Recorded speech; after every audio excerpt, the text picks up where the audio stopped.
안녕하세요. 저는 동대문에서 패션 사업을 하고 있는 40대입니다. 고등학교를 졸업하고 동대문 옷가게에서 아르바이트를 시작했는데 운 좋게 제가 디자인한 옷이 대박을 치면서 패션 사업에 뛰어들었죠. 그렇게 시작해서 벌써 20년 가까이 이 업을 하고 있습니다. 저의 10대와 20대를 돌아보면 어떻게 꾸역꾸역 살아냈나 싶어 눈시울이 붉어질 때가 많아요. 인생에서 가장 빛나야 할 시절에 천당과 지옥으로 가며 냉탕과 온탕 속에서 허우적거렸다고 하면 믿으시겠어요? 오늘은 그 찬란하면서도 암담했던 이야기를 들려드리고자 합니다. 저는 일란성 쌍둥이였습니다. 제가 2분 먼저 태어났고 동생이 2분 늦게 태어났죠. 얼굴은 붕어빵처럼 똑 닮았지만 성격은 하늘과 땅만큼 차이가 났습니다. 제가 나서서 무언가 일을 벌이고 추진하는 편이라면 동생은 내성적이고 조용히 뒤에서 사부작사부작 따라오는 편이었어요. 저는 말을 빨리 배우고 걸음마도 또래보다 빨랐다고 하지만 동생은 모든 것이 느리고 5살 때까지도 말이 어눌해서 부모님을 걱정하게 했다고 합니다. 그러나 제가 빠른 만큼 허당이라면 동생은 느린 만큼 실속파였어요. 우리 둘을 보면 부모님을 반씩 닮은 게 아닐까 싶습니다. 결심하면 꼭 해내는 아버지의 성격은 저에게, 얌전하지만 기회를 놓치지 않은 고양이 같은 어머니의 성격은 동생에게 물려졌죠. 어릴 때도 저는 아버지와 한 팀, 동생은 어머니와 한 팀이 되어 게임을 하곤 했어요. 그런데 항상 이기는 쪽은 떠들썩하게 나서는 저와 아버지가 아니라 조용히 기회를 엿보다 단숨에 낚아채는 동생과 어머니 팀이었습니다. 아버지는 외국에서 가죽 원단을 수입해 가죽 제품을 만드는 사업을 하셨어요. 지금도 그렇지만 당시에도 가죽 제품은 고가였고 패션을 아는 사람들 사이에서 인기였습니다. 그래서인지 아버지는 항상 가죽 잠바나 코트를 입고 다니셨죠. 동네 사람들은 키 크고 잘생긴 아버지가 지나가면 연예인을 보는 것 같다고 말했을 정도였어요. 반면 어머니는 살림만 하셨고 자상하면서도 조용한 분이셨습니다. 주변 사람들은 부모님이 금슬이 좋다고들 했지만 어머니는 지나치게 아버지에게 의존적이라는 생각이 들어요. 어쨌든 어린 시절에 저희 가족은 행복했습니다. 먹고 입고 자는 건 모두가 편안했고 또래 아이들보다 더 좋은 환경에서 살았으니까요. 흔히 쌍둥이는 서로 경쟁한다고들 하지만 저와 동생은 그런 일이 없었습니다. 어머니는 그 이유를 이름 탓이라고 하셨습니다. 사람의 인생은 이름대로 간다고들 하잖아요. 저는 강희라 강하게 자라라는 뜻이었고 동생은 미희라 예쁘게 자라라는 뜻으로 지어주셨습니다. 정말 그 이름대로 인생이 달라질 줄은 몰랐습니다. 그 시작은 제가 10살 때였습니다. 잘 나가던 아버지 사업이 갑자기 망하면서 우리 집안은 하루아침에 풍비박산 났습니다. 원단을 대주던 무역업자가 원단값을 떼먹고 사라지면서 아버지는 주문받은 제품 생산을 못하게 되었고 다른 곳에 원단을 받을 수도 없어서 결국 최종 부도가 났다고 했어요. 믿었던 사람에게 배신을 당한 아버지는 한동안 그놈을 잡겠다고 사방팔방으로 돌아다녔지만 허탕을 치셨고 오히려 빚쟁이들에게 잡혀서 구속이 되셨어요. 채권자들과 합의를 하고 돈을 언제까지 갚겠다는 약속을 못 하셨으니까 꼼짝없이 교도소에 갈 수밖에 없었죠. 전 그때 고작 10살이었으니까 집안이 어떻게 돌아가는지 정확하게 알 수는 없었습니다. 그저 갑자기 우리가 가난해졌다는 생각을 했고 아버지가 아주 오랫동안 우리를 보러 오지 못할 거라는 막연한 두려움을 느꼈죠. 동생은 무섭다고 울기만 하고 어머니는 충격으로 몸져 누우셨는데 전 동생과 어머니를 챙겨야 했습니다. 우리가 잘 살 때는 하루가 멀다 하고 들락거리던 친척들도 우리가 망하니까 전화 한 통이 없었죠. 우리를 딱하게 여긴 동네 슈퍼 아줌마만 걱정돼서 찾아와서는 우리가 굶고 있으니까 라면을 끓여주시곤 하셨습니다. 하지만 그마저도 얼마 못 가서 그만두셨죠.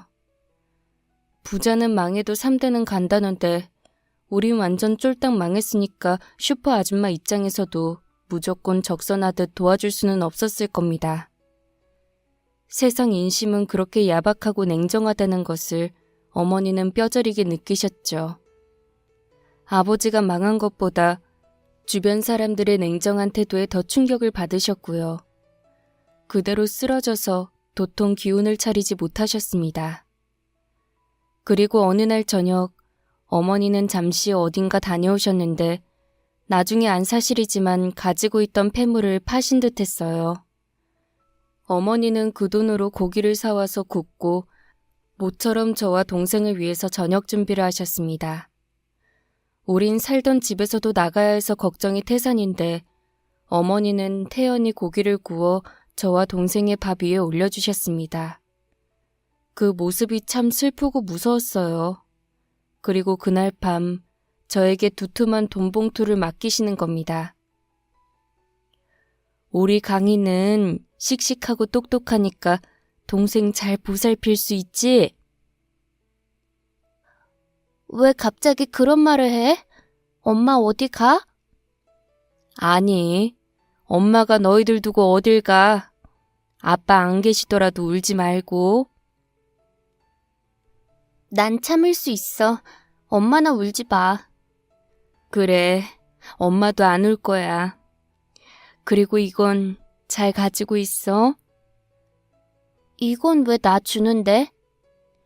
엄마보다는 네가 가지고 있는 게 나아. 나중에 꼭 필요할 거야. 싫어. 엄마가 가지고 있어. 나 같은 어린애한테 이런 돈을 왜 줘? 그냥 어딘가 숨겨놔. 쓰지 말고. 그럼 이 다음에 꼭 필요하게 될 거야. 엄마가 가지고 있으면 빚쟁이들한테 다 뺏겨. 그렇게 말하면서 저와 동생을 꼭 안아주셨어요.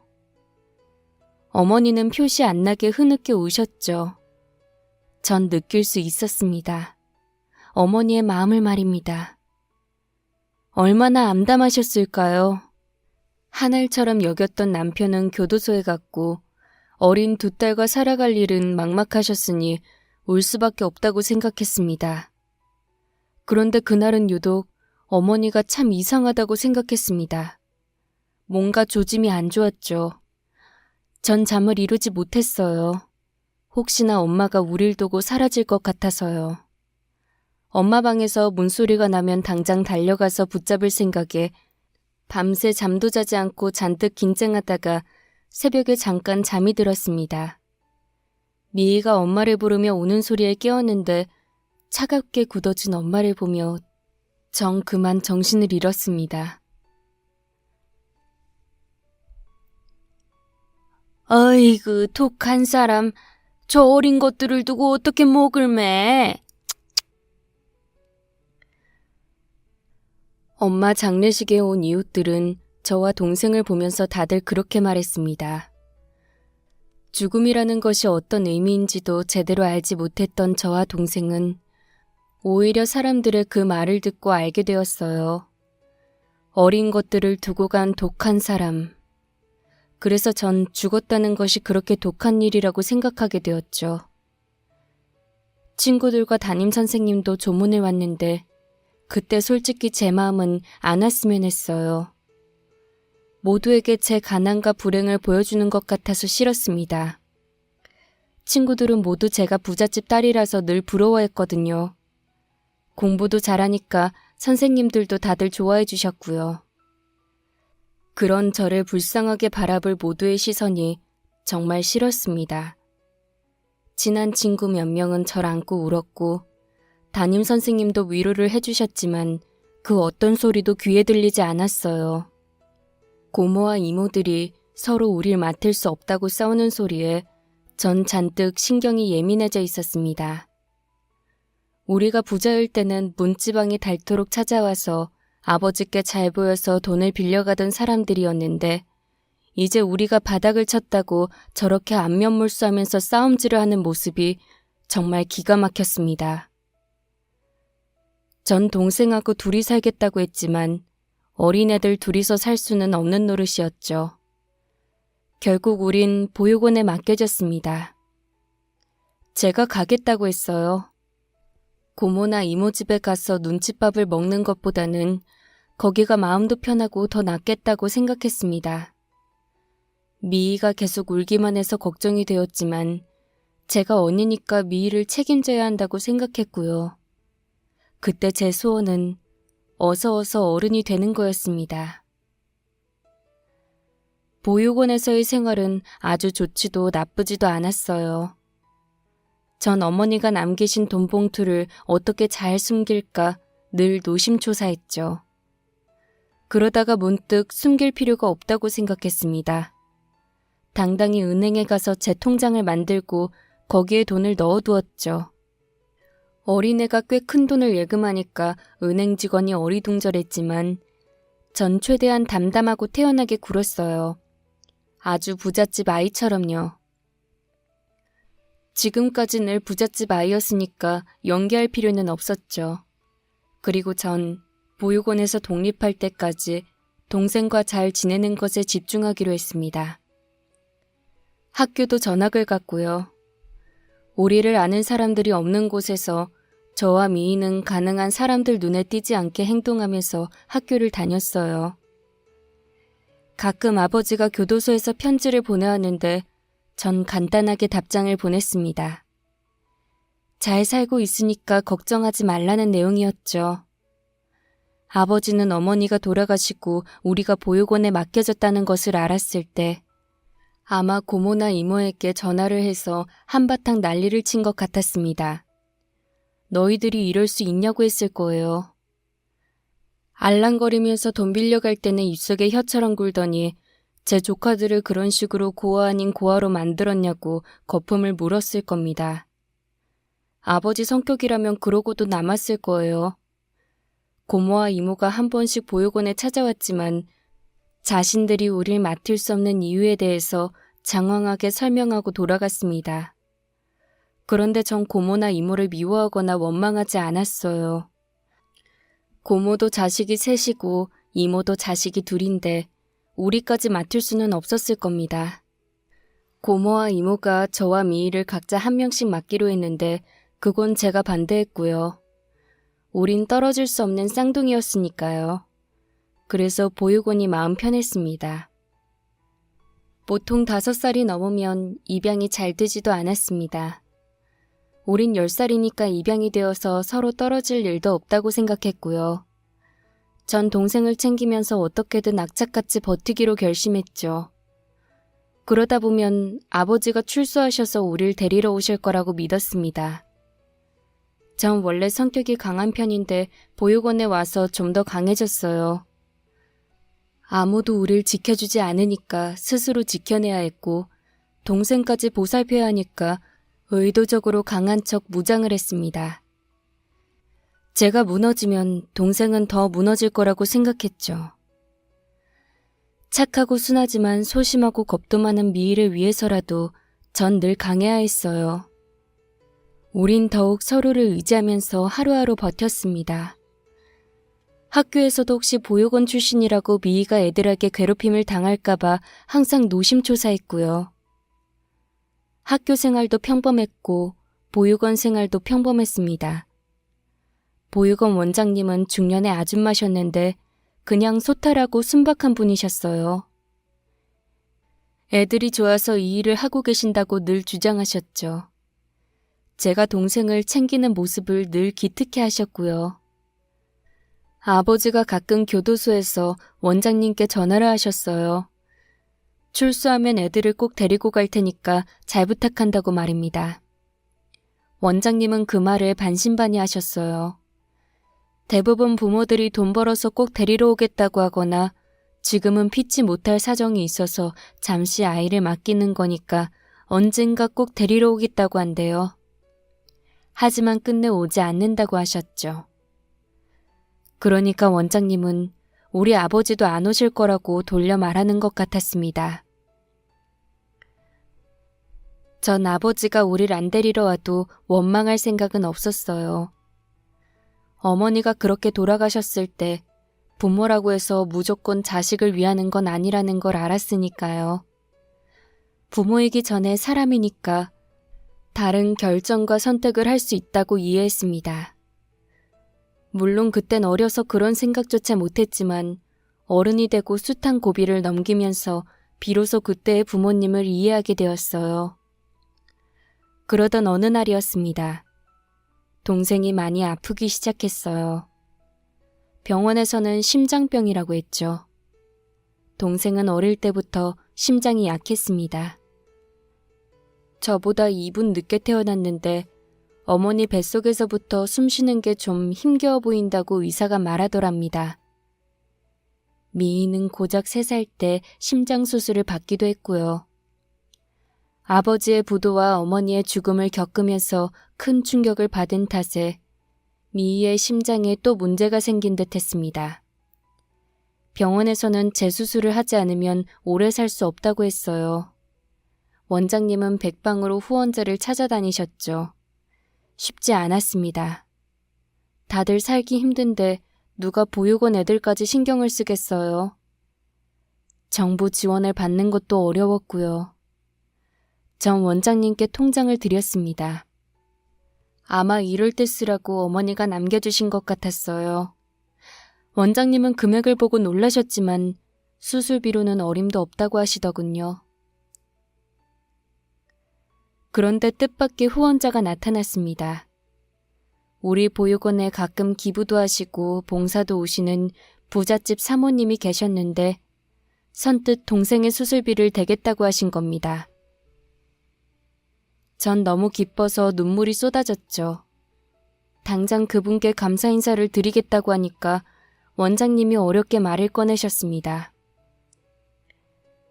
그분이 미희 수술도 해주시고 미희를 딸로 입양하고 싶으시대.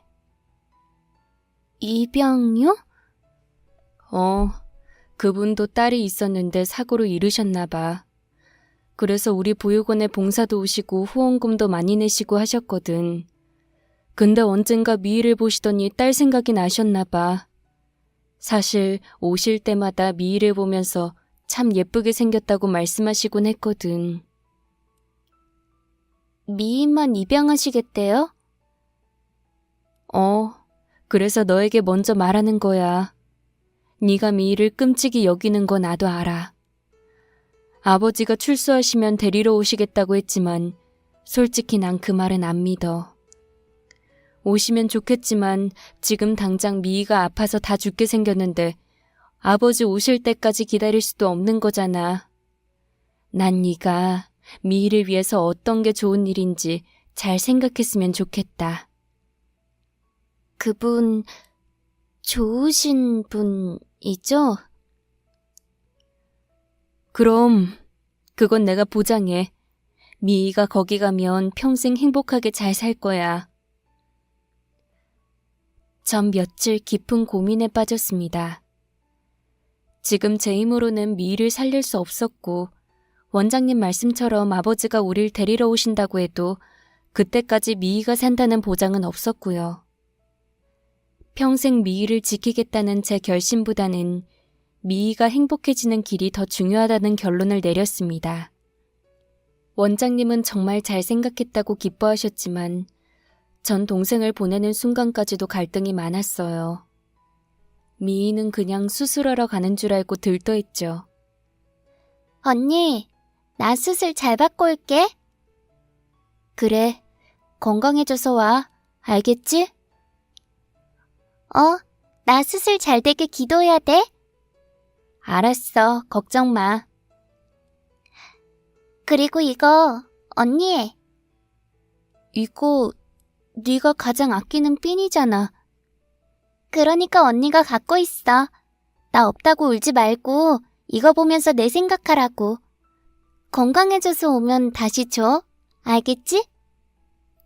그럴게. 어서 가. 사모님이 직접 차로 동생을 데리고 갔습니다. 전 먼발치서 사모님께 깊이 고개를 숙여 감사의 마음을 표시했고요. 사모님은 절 보시지 못한 듯 원장님께 말없이 고개를 끄덕이시더니 차를 타고 떠나셨습니다.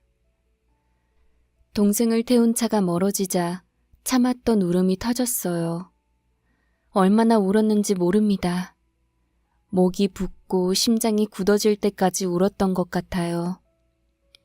더는 아프지 않을 때까지 울었던 것 같고요. 너무 울어서 더 이상 눈물이 안 나올 때까지 울었습니다. 그래야 견딜 수 있었어요. 전 억지로 버텼습니다. 언젠가는 동생을 꼭 만날 수 있을 거라고 믿으면서 열심히 생활했고요. 원장님은 간간히 미희 소식을 알려주셨어요. 수술이 잘 되었고 사모님 집에 가서 편안하게 잘 있다고 하셨죠. 혹시 저를 안 찾냐고 물으시니까 안 찾는다고 하더군요. 조금 섭섭했는데 한편으로는 다행이라고 생각했습니다. 언니 보고 싶다고 울면서 떼를 쓰면 양어머니가 얼마나 난감하시겠어요. 전 그냥 같은 하늘 아래 있는 것만으로도 괜찮다고 믿었습니다. 네가 미희 생각하는 건 알겠는데 그쪽 사모님 입장에서 생각해봐. 이제 딸로 입양해서 이름도 바꾸고 잘 키우고 있는데 네가 자꾸 연락하면 미희가 적응을 잘하겠니? 그러니까 어딘가에서 잘 살고 있을 거라고 생각하고 미희 행복만 빌어주자. 알겠지? 원장님은 그렇게 강조하고 당부하셨습니다. 어디선가 읽었는데 쌍둥이는 떨어져 있어도 마음이 통한다고 하더군요. 그럼 우린 떨어져 있어도 항상 서로를 생각하는 마음은 같을 거라고 생각했고요. 제가 그리워하면 미희도 그리워하겠죠. 제가 슬프면 미희도 슬퍼할 테니까 전 억지로 행복해지려고 노력했어요. 중학생이 되고 아버지가 출소를 하셨습니다. 약속대로 절 데리러 오셨는데 이미 미희가 입양된 사실을 알고 있었던 탓에 아무것도 묻지 않으셨습니다. 예전 같으면 불같이 화를 내거나 한바탕 소란을 피우실 텐데 아버지도 많이 지쳐 보였어요. 저도 굳이 미희에 대해 말을 하지 않았고요. 이제 법적으로도 아버지가 미희를 데려올 수는 없었으니까요. 전 아버지와 살게 된 것에 대해서 좋은 것도 아니고 나쁜 것도 아니었어요. 한동안은 여간방에서 살았습니다. 아버지가 당장 집을 구할 돈이 없었기 때문이죠. 사실은 고모나 이모에게 받을 돈이 있었지만 아버지는 연락하지 않았습니다. 막노동을 하시면서 3개월 만에 단칸방 월세를 얻으셨어요. 하지만 일이 늘 있는 것도 아니어서 한 달의 절반 이상은 쉴 때도 많았습니다. 비가 오거나 눈이 내리거나 하면 일을 나가지 못하셨고요. 일을 나가지 않으면 종일 술을 드셨습니다. 안주도 없이 빈속에 깡소주를 삼키시다 술에 취해 잠이 드시기 일쑤였죠. 그게 아니면 동네 사람들과 시비가 붙어서 싸우다 경찰서에 끌려가셨고요. 그때 아버지는 될 대로 되라는 식으로 사시는 것 같았습니다. 평생 사업만 하셨던 아버지가 막노동판을 전전하는 자신을 보면서 비참하다고 생각하신 것 같고요. 학교에서 돌아오면 술내 풀풀 나는 방 안에 널브러져 있는 아버지를 보는 게 참 괴로웠어요. 단칸방이라 불편한 점도 많았죠. 전 항상 문 밖에 의자를 놓고 앉아서 숙제를 했습니다. 너무 배가 고팠지만 집에 먹을 게 거의 없었어요. 언제부턴가 아버지는 쌀을 사놓지도 않았고 생활비나 용돈을 주시지 않았습니다. 동네 슈퍼에서 외상으로 먹으면 말일에 한꺼번에 갚아주시기도 했는데 그마저도 몇 달 밀리면서 슈퍼 주인은 더 이상 외상을 주지 않았죠. 배가 너무 고파서 수돗물만 마시다가 결국 학교에서 쓰러졌습니다. 병원에서는 영양실조라고 했어요. 병원 원장님은 제 사정을 아시고 동네 성당에서 후원할 수 있게 도와주셨어요. 하지만 그 성당에 우리 반 반장이 다니고 있었는데 저에 대해서 들었나 봐요. 학교에 갔더니 친구들이 대놓고 저를 무시하면서 전과자 딸이라고 놀리고 괴롭혔습니다. 전 모른 척했어요. 제가 화를 내거나 아이들과 맞서면 저만 손해라고 생각했죠. 억울하고 눈물이 나왔지만 꼭 눌러 참았습니다. 빨리 세월이 흐르고 어서 어른이 되기만을 기도했어요. 어른이 되면 스스로 제 삶을 책임질 수 있으니까요. 고등학생이 되었을 때는 일찌감치 대학은 포기했습니다. 디자인과에 가고 싶었고 패션 디자이너가 되는 게 꿈이었지만 제 형편상 불가능한 일이라는 걸 알았죠.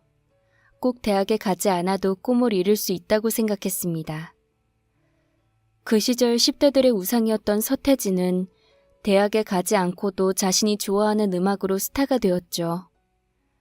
좋은 대학에 가야 좋은 인생을 산다고 막연하게 생각했는데 서태지를 보면서 전 굳이 그럴 필요가 없다고 희망을 가졌습니다. 밤마다 혼자 라디오를 들으면서 외로움을 달래곤 했는데 하루는 DJ가 그런 말을 했어요. 희망은 절망을 먹고 산다고 말입니다. 절망이 깊으면 희망도 커질까요? 하지만 꼭 그런 건 아니었습니다. 고2 겨울방학 때 만취한 아버지는 거리에서 주무시다 동사하셨어요. 객사하신 거죠. 밤늦도록 돌아오지 않는 아버지를 기다리다 그냥 잠이 들었는데 새벽에 전화벨이 불길하게 울렸습니다. 전화를 받았을 때 경찰서라고 하는데 순간 올게 왔구나 직감을 했어요. 사실 제가 볼 때 아버지는 언제 잘못되어도 이상할 게 없어 보였어요. 그만큼 아버지는 늘 위태롭고 불안해 보이셨죠. 장례를 치르는데 눈물도 안 났습니다. 그냥 시원섭섭하다고 하면 너무 솔직한 걸까요? 아버지의 부재보다는 이제 정말 혼자 살아내야 한다는 생각에 더 슬펐던 것 같아요. 누구에게도 의지할 수 없다는 심정. 이 세상에 제가 기댈 곳이 없다는 현실이 너무 슬퍼서 아버지의 발인을 마치고 돌아와 밤새 울었습니다. 고3이 되고 전 이미 대학을 포기했기 때문에 학교 수업을 마치고 알바를 했습니다. 대학은 포기했지만 꿈은 포기하지 않았죠. 열심히 돈을 모아서 디자인 학원에 등록을 했습니다. 언제가 될지 알 수 없었지만 제 이름을 건 패션 브랜드를 꼭 만들고 싶었어요. 디자인 학원은 어느 대학 근처에 있었는데 가끔 수업을 하러 가다가 대학생이 된 친구들을 볼 때가 있었습니다. 전 일부러 피해 다녔어요. 죄를 지은 것도 아닌데 왜 그랬는지 모르겠지만 아마 자격지심 때문이겠죠. 지금은 너희들보다 못해 보이지만 언젠가는 창대해지겠다고 작은 오기를 부렸나 봐요. 하지만 제가 좋아서 하는 공부를 하다 보니 하루하루 정말 신이 났습니다. 어느 날 큰 패션 회사에서 디자인 공모를 한다는 공고가 붙었어요. 그 공모는 대학 디자인학과 학생들에게도 인기가 높은 공모였죠. 당선만 되면 그 회사에 특제되는 특전이 있었기 때문이었어요. 전 공모에 도전해보기로 했습니다. 어찌 보면 저에겐 하늘의 별을 따는 것보다 더 어려운 일일 수도 있었어요. 밤새 스케치를 하고 콘셉트에 맞게 색과 느낌을 입히면서 최선을 다했습니다. 2달이 지나고 디자인학원 원장님이 절 부르셨어요. 무슨 일인가 하고 가보니까 제가 그 공모전에서 당당히 대상을 차지했다는 겁니다. 원장님이 학원을 개원한 일의 대상은 처음이라며 저를 안고 팔짝팔짝 뛰시는데 전 영 실감이 안 났어요. 학원 창문에 축하 현수막이 걸렸죠. 그 공모에서 고교 졸업자가 대상을 받은 건 처음 있는 일이라고 다들 난리였어요. 심지어 근처 대학 디자인과 학생들이 대상을 받은 애가 누구냐고 우리 학원에 찾아오기도 했죠. 얼떨떨했지만 드디어 제 삶에도 서광이 비친다고 느꼈습니다. 오래 갈망했고 간절히 소망했던 희망이 이루어졌다는 생각에 가슴이 벅찼습니다. 어머니와 아버지 산소에 가서 자랑스럽게 말했어요. 잠깐 미이 생각도 했고요. 제가 이렇게 열심히 살고 있으니까 미희도 잘 살고 있을 거라고 믿었습니다. 그렇게 패션 회사에 취직을 하게 되었습니다. 하지만 동료들은 대학도 나오지 않은 제가 운 좋게 대상을 받고 특채로 들어왔다며 대놓고 무시했어요. 저를 앞에 두고도 제 욕을 했죠. 하루하루 출근하는 게 너무 고역이었습니다. 제가 디자인 시안을 내면 항상 기본기가 없다는 핀잔만 들었고 실력이 떨어진다는 지적만 받았습니다. 대학도 안 나온 주제에 뭘 알겠냐는 투로 빈정거렸고 특채로 들어온 주제에 실력이 좋다고 착각하면서 마냥 까분다고 뒷담화를 했고요. 직원들이 저와 말도 안 섞는데 제가 어떻게 까불 수가 있었겠어요. 점심시간에는 아무도 저와 밥을 먹지 않아서 매일 혼자 밥을 먹었습니다. 심지어 회의가 있는데도 저에겐 알리지 않고 부서 사람들끼리 회의를 했고요. 나중에 팀장님이 왜 회의에 들어오지 않았냐고 저를 불러서 야단을 치셨죠. 아무런 공지를 못 받았다고 하니까 팀원들이 단체로 팀장님께 야단을 들었어요. 그 일이 있고 저는 거의 사무실에서 유령 취급을 받았습니다. 아무 일도 시키지 않았죠. 어떻게든 버텨보려고 했지만 불가능해 보였습니다. 결국 사직서를 내고 나왔어요. 곧장 동대문 패션 가게에서 알바를 했습니다. 그리고 야간대학 디자인학과에 입학했고요. 밤낮 없이 열심히 살았습니다. 코피를 쏟고 잠을 못 자서 쓰러지는 일도 많았지만 더 이상 물러날 곳이 없었기에 더 일을 물었고요. 가게 사장님이 절 잘 보셨는지 2호점을 내는데 한번 도전해보겠냐고 하셨죠. 그게 바로 제가 패션 사업을 하게 된 시작이었습니다. 사장님은 제가 남다른 센스와 감각이 있다고 늘 칭찬과 격려를 아끼지 않으셨어요. 용기를 내서 자체적으로 옷을 제작하여 팔았는데 대박을 쳤죠. 어느 여배우가 그 옷을 입고 나오면서 완판되고 연이어 주문이 이어지면서 물량이 부족할 정도였어요. 전 기회를 놓치지 않고 아예 저만의 브랜드로 승부하자는 생각을 했어요. 그렇게 내놓은 옷들이 연달아 히트를 치면서 전 어느새 동대문 패션가의 큰손이 되었습니다. 스타들은 제 브랜드 옷을 먼저 입겠다고 난리였어요. 그때는 정말 하루가 48시간이어도 모자랄 지경이었습니다. 생산량을 풀 가동시켜도 주문량을 다 댈 수 없었고 전국에서 올라온 보따리 장소들은 제일 먼저 제 옷부터 선점하기 위해 미리 예약금을 걸고 옷돈까지 낼 정도였습니다. 정말 꿈만 같은 시절이었어요. 자고 일어나면 돈이 쌓였습니다. 동대문 시장은 새벽까지 장사를 하는데 마감할 때면 커다란 트렁크 2개 가득 돈을 쓸어 담아야 했고 집에 와서 돈을 계산하다가 지쳐서 잠에 들 지경이었습니다. 근데 그게 문제가 될 줄 몰랐어요. 신은 시련을 주실 때 극복할 용기도 주신다고 하셨죠. 반대로 행운을 주실 때는 불행도 함께 주신다는 걸 몰랐습니다. 어느 날 제게 2호점을 내주셨던 사장님이 패션 회사를 제대로 만들어보자고 제안을 하셨어요. 제가 디자이너로서 정착하는데 많은 도움을 주신 분이니까 전 무조건 동업을 수락했습니다. 디자인팀은 제가 맡고 전반적인 운영은 사장님이 맡기로 하셨죠. 사업과 생산 공장을 짓기로 했고요.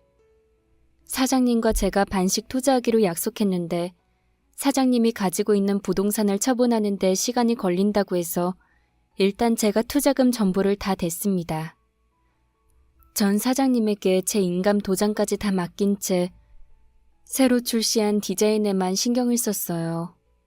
하지만 어느 날 갑자기 사장님이 연락이 되지 않았습니다. 너무 믿었기에 별일 아닐 거라고 생각했지만 불길함은 현실이 되었죠. 사업과 생산 공장을 짓겠다던 사장님의 말은 다 거짓이었고 제 인감 도장으로 억대의 대출까지 받았더군요. 은행에서 가압류가 들어오고 채권 추심이 들어와서야 전 사기를 당했다는 걸 알았습니다. 이게 현실이 맞는지 한동안 너무 어이가 없어서 웃음만 나왔어요. 하늘이 무너질 때 기분이 어떤지 아세요? 누군가는 노래진다고 하는데 아닙니다. 아무것도 보이지 않고 그냥 허옇게 뿌얘집니다. 눈을 뜨고 있는데 앞이 하나도 보이지 않아요. 정신은 멀쩡한데 아무것도 떠오르지 않고요. 미친 사람처럼 며칠 픽픽 웃음만 나오기도 합니다.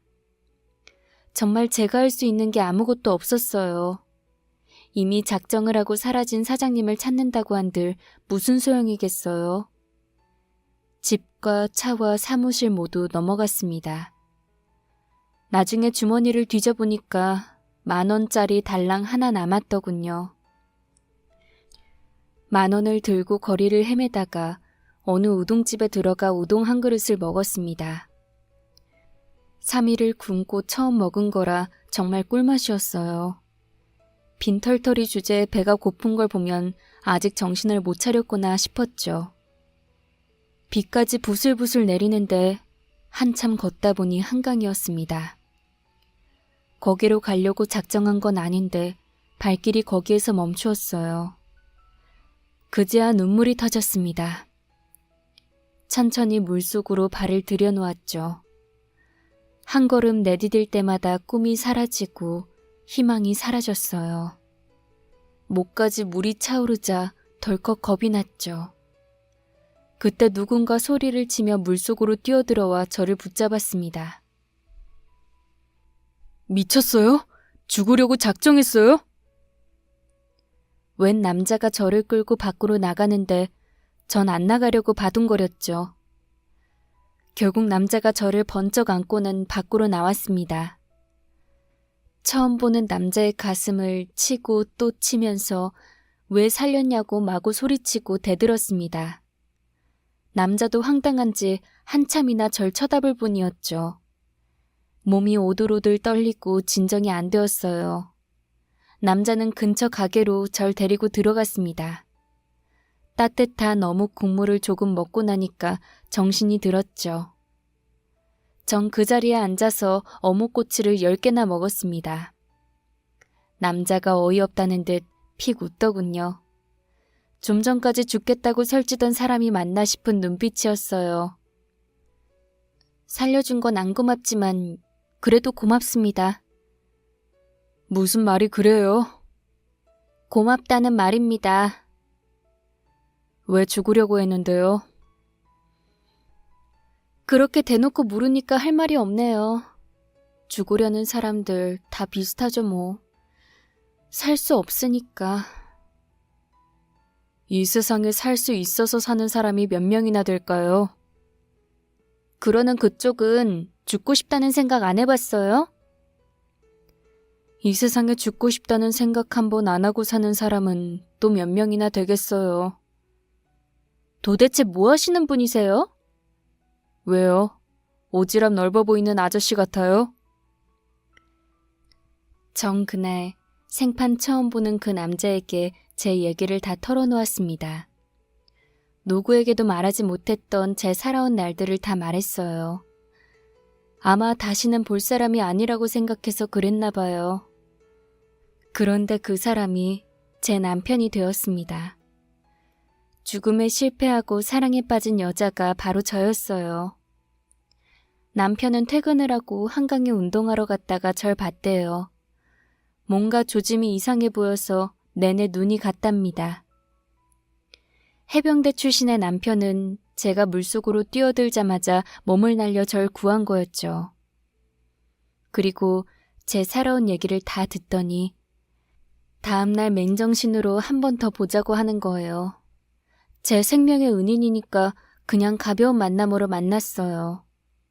그랬더니 다짜고짜 자기한테 시집 오라는 겁니다. 남은 생은 자기에게 한번 맡겨보라는데 전 그만 펑펑 울고 말았어요.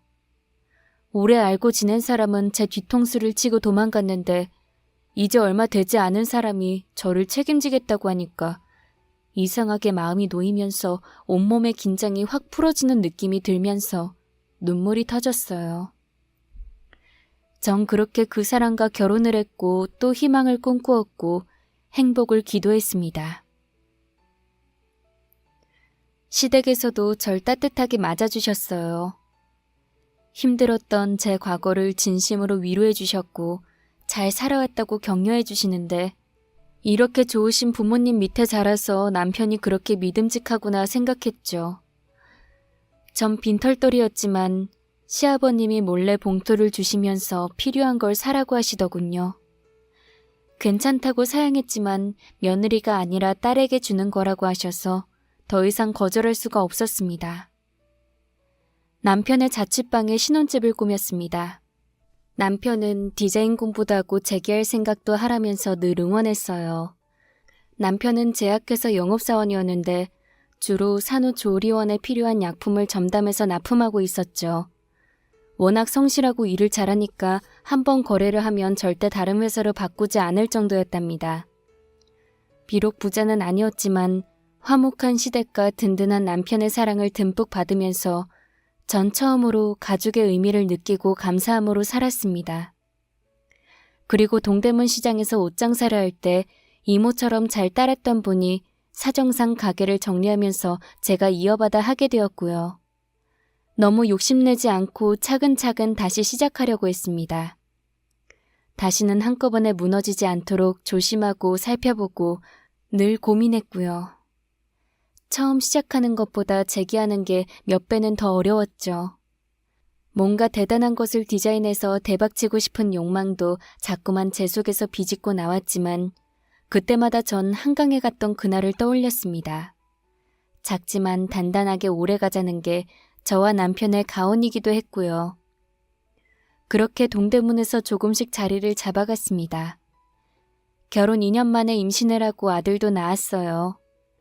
남편이 약품을 납품하던 한 산후조리원 원장이 아들 출산 소식에 축하하면서 산후조리원 티켓을 선물하셨습니다. 그 산후조리원은 유명인이나 부유층 자제들이 주로 이용하는 최고급 산후조리원이었죠. 우리 같은 지극히 평범한 사람들은 언감생심 쳐다볼 수도 없는 곳이었어요. 전 출산하고 바로 그곳에 입소를 했습니다. 쾌적하고 넓은 조리원은 마치 5성급 호텔 같았죠. 시부모님은 제가 출산 전날까지 일하는 모습을 보면서 내심 걱정을 많이 하셨대요. 하지만 건강한 손주를 안아보시고는 그저 한방 웃음만 지으셨습니다. 아들이 복덩이라고 다들 한마디씩 했죠. 조리원에 입소하고 이틀 뒤에 산모의 건강을 체크한다면서 룸마다 전담 간호사가 일일이 방문을 했어요. 그때 아들에게 젖을 물리고 있었는데 간호사가 계속 저를 뚫어지게 쳐다보는 겁니다. 왜 그러세요? 제 얼굴에 뭐라도 묻었어요? 아, 죄송해요. 저도 모르게 빤히 쳐다봤어요. 괜찮아요. 산모치고는 꽤 예쁘죠? 네, 혹시... 네, 말씀하세요. 좀 이상해서요. 뭐가요? 저도 좀 당황스러워서요. 분명 2달 전에 퇴원하신 걸로 기억하는데. 제가요? 네. 이게 무슨 말인지 제가 어리둥절해하자 간호사는 자신의 핸드폰을 열어 사진을 보여주었습니다. 순간 깜짝 놀랐어요. 그 속엔 저와 똑같이 생긴 산모가 아이를 안고 활짝 웃고 있는 게 아닙니까? 한눈에 봐도 부잣집 사모님 티가 물씬 풍겼어요. 그리고 산모는 미희였습니다. 서로 다른 환경에서 자랐는데도 머리를 묶어서 올린 모습까지 닮았더군요. 가슴이 두근거리고 눈물이 핑 돌았습니다. 그토록 그리워하던 제 동생을 이렇게 볼 수 있다니 정말 꿈에도 생각해 본 적이 없었는데 기적 같았죠. 간호사님, 이 산모 연락처 좀 알 수 있을까요? 그건 함부로 가르쳐 드릴 수 없습니다. 부탁합니다. 이 산모를 만나야 해요.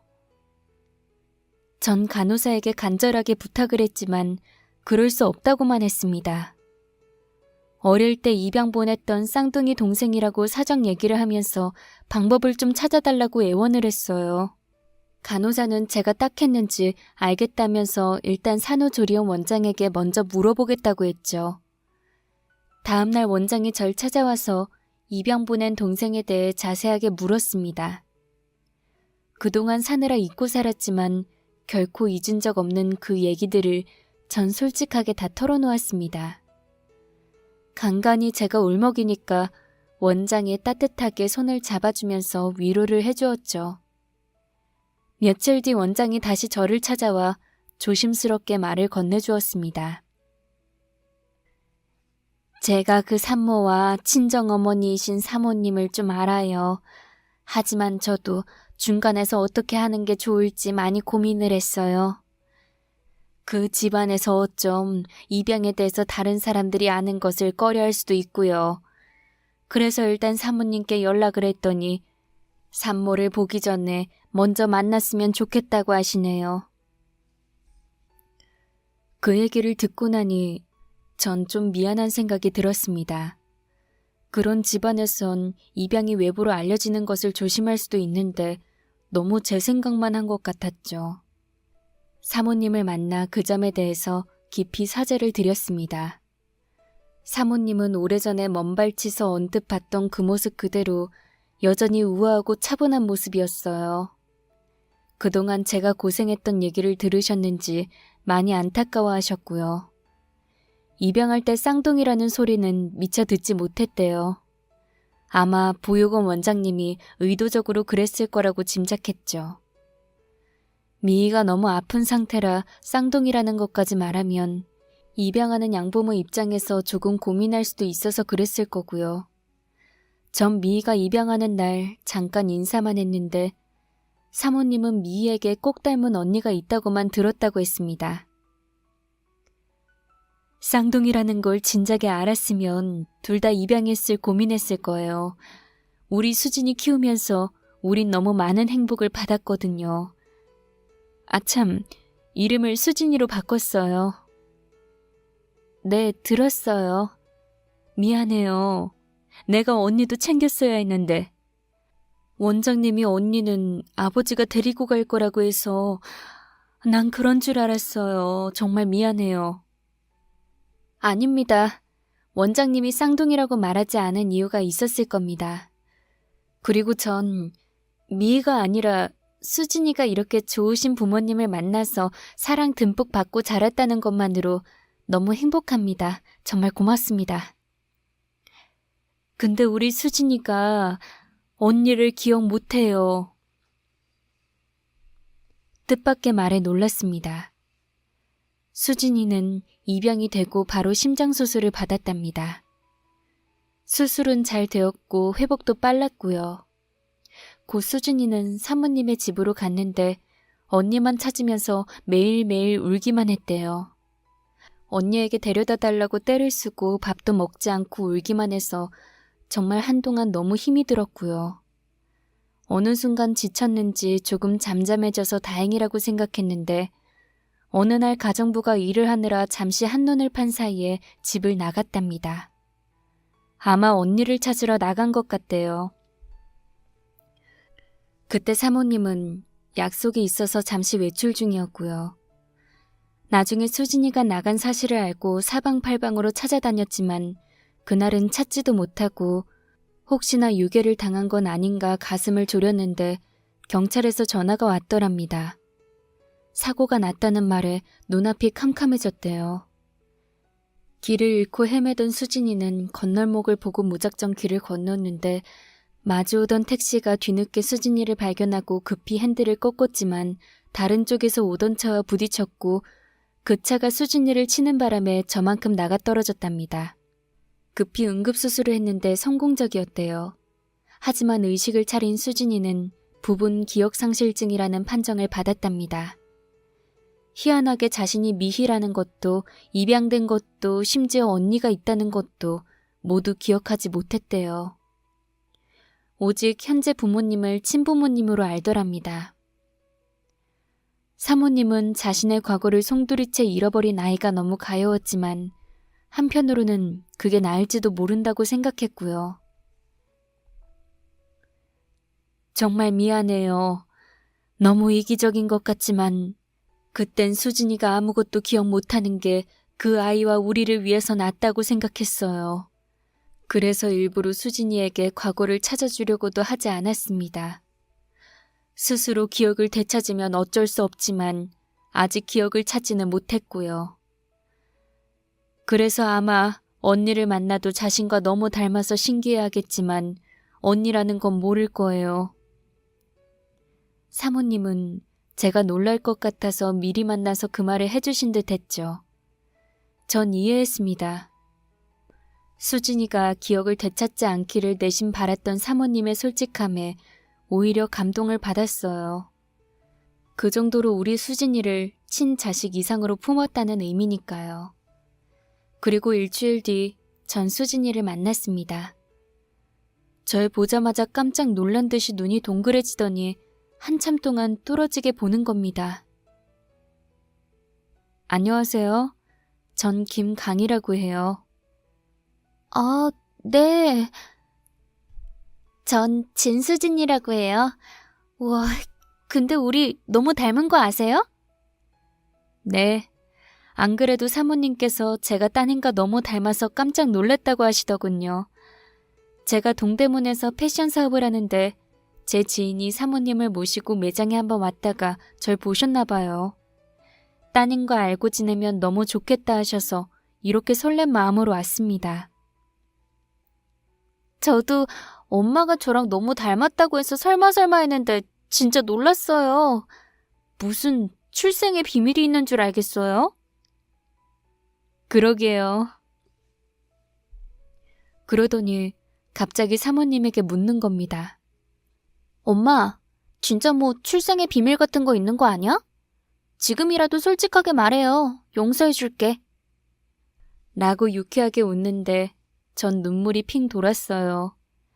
저와 사모님은 동생이 놀라지 않도록 적당히 둘러댔습니다.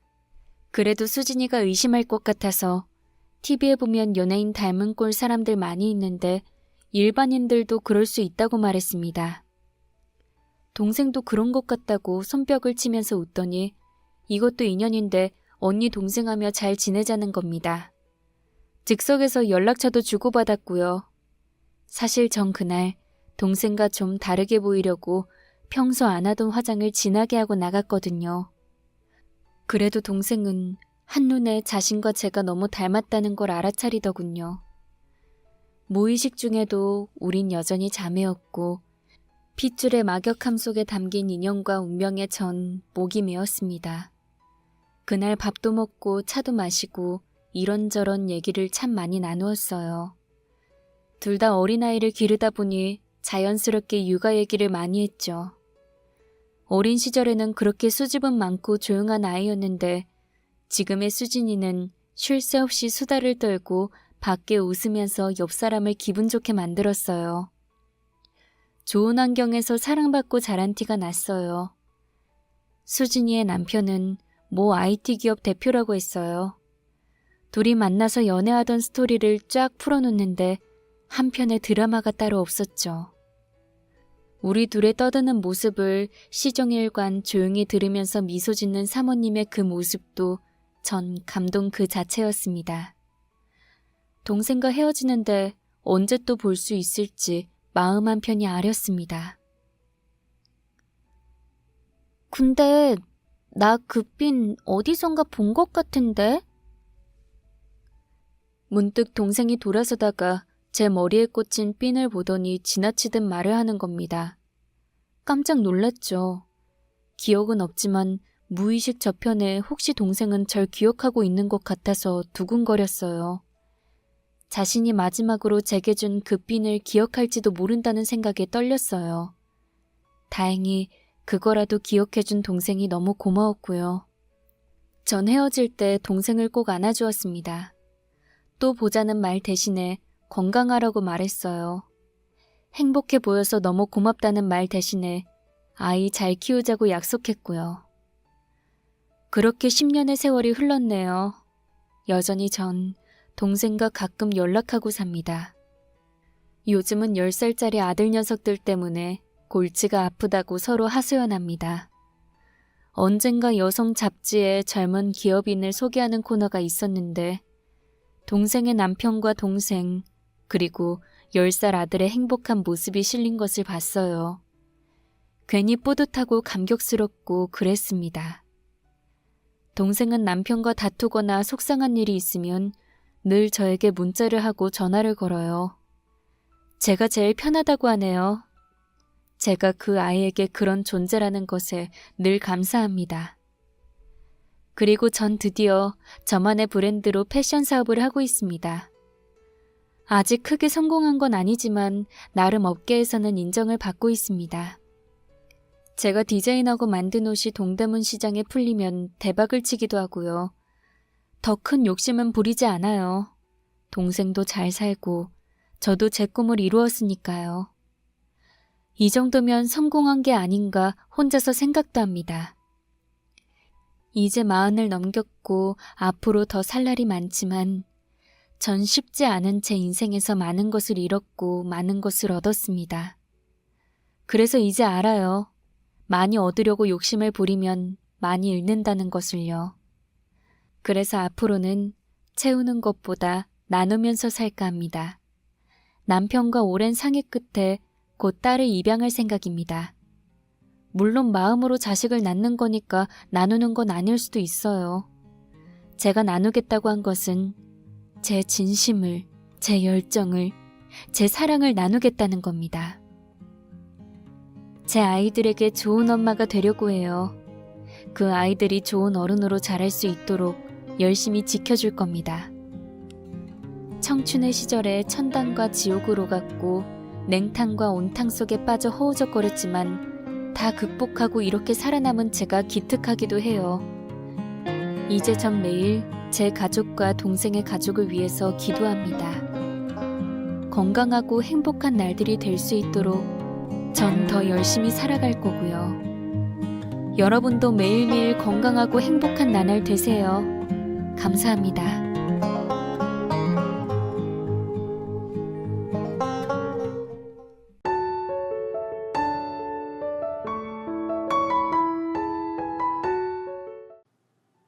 안녕하세요. 저는 평생 동안 키워온 중견건설 회사를 자식에게 물려줄 준비를 하고 은퇴 후 새로운 삶을 계획하고 있는 남자 구독자입니다.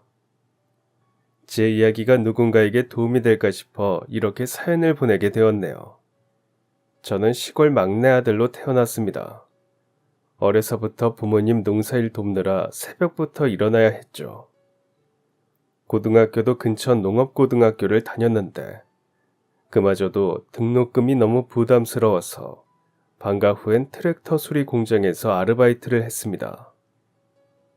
손이 기름때로 새까매져도 그날 번 돈으로 다음날 도시락을 싸갈 수 있다는 게 그렇게 뿌듯할 수가 없었습니다. 20살, 군대 제대하자마자 서울로 올라왔습니다. 고향에서 기술은 배웠지만 서울에선 그저 막노동꾼일 뿐이었죠. 건설 현장을 전전하며 할 수 있는 건 잡부일밖에 없었고 비가 오나 눈이 오나 매일 아침 6시면 현장에 나갔습니다. 현장에서 쓰러질 때까지 일했고 야간에는 건축 관련 자격증 공부를 하며 청춘을 보냈어요. 서울에 올라온 처음 3년은 정말 힘들었습니다. 겨울철이면 난방이 들어오지 않는 냉골 같은 바닥에서 자다가 온몸이 얼어붙기도 했고 여름엔 떼약볕 아래서 일하다 실신한 적도 있었거든요. 하지만 그 시절이 제게는 가장 값진 배움의 시간이었습니다. 현장의 모든 일을 직접 해보면서 건설의 A부터 Z까지 몸으로 익혔으니까요. 사람들을 만나고 일을 다니고 필요하다면 아부까지 해서 28이라는 나이에 처음으로 작은 공사를 수주받았습니다. 그동안 모은 돈 500만 원이 전부였지만 현장에서 만난 형님들이 제 성실함을 보고 자재를 외상으로 대주셨죠.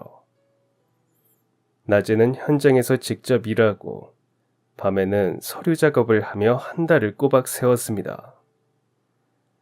그렇게 첫 공사를 무사히 마쳤을 때의 그 뿌듯함이란 지금도 그때 이야기를 술안주 삼아 이야기하고는 합니다.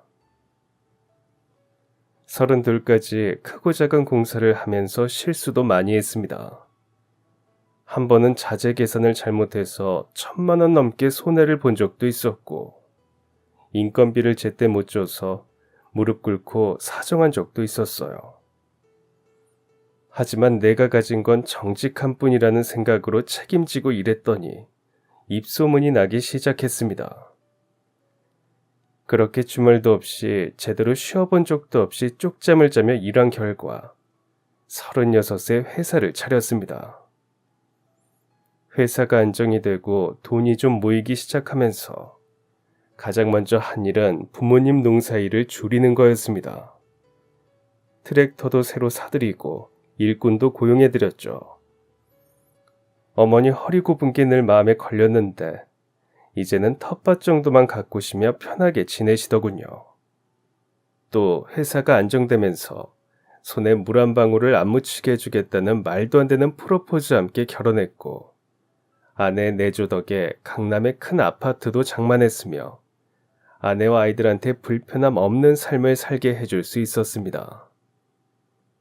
안락한 집에 누워있다 보면 보일러가 고장나서 며칠씩 추위에 떨었던 그때의 기억이 났는데, 그때를 생각하는 것이 더 열심히 일하게 하는 원동력이 되었던 것 같네요.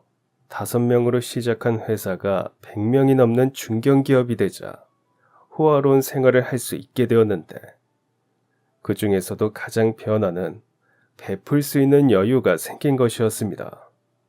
저는 제가 겪었던 어려운 청년 시절을 기억해 어렵게 사회생활을 시작하는 청년들을 특별 채용으로 뽑아서 기회를 주었고, 직원들 자녀의 학자금도 지원을 하고 있어요.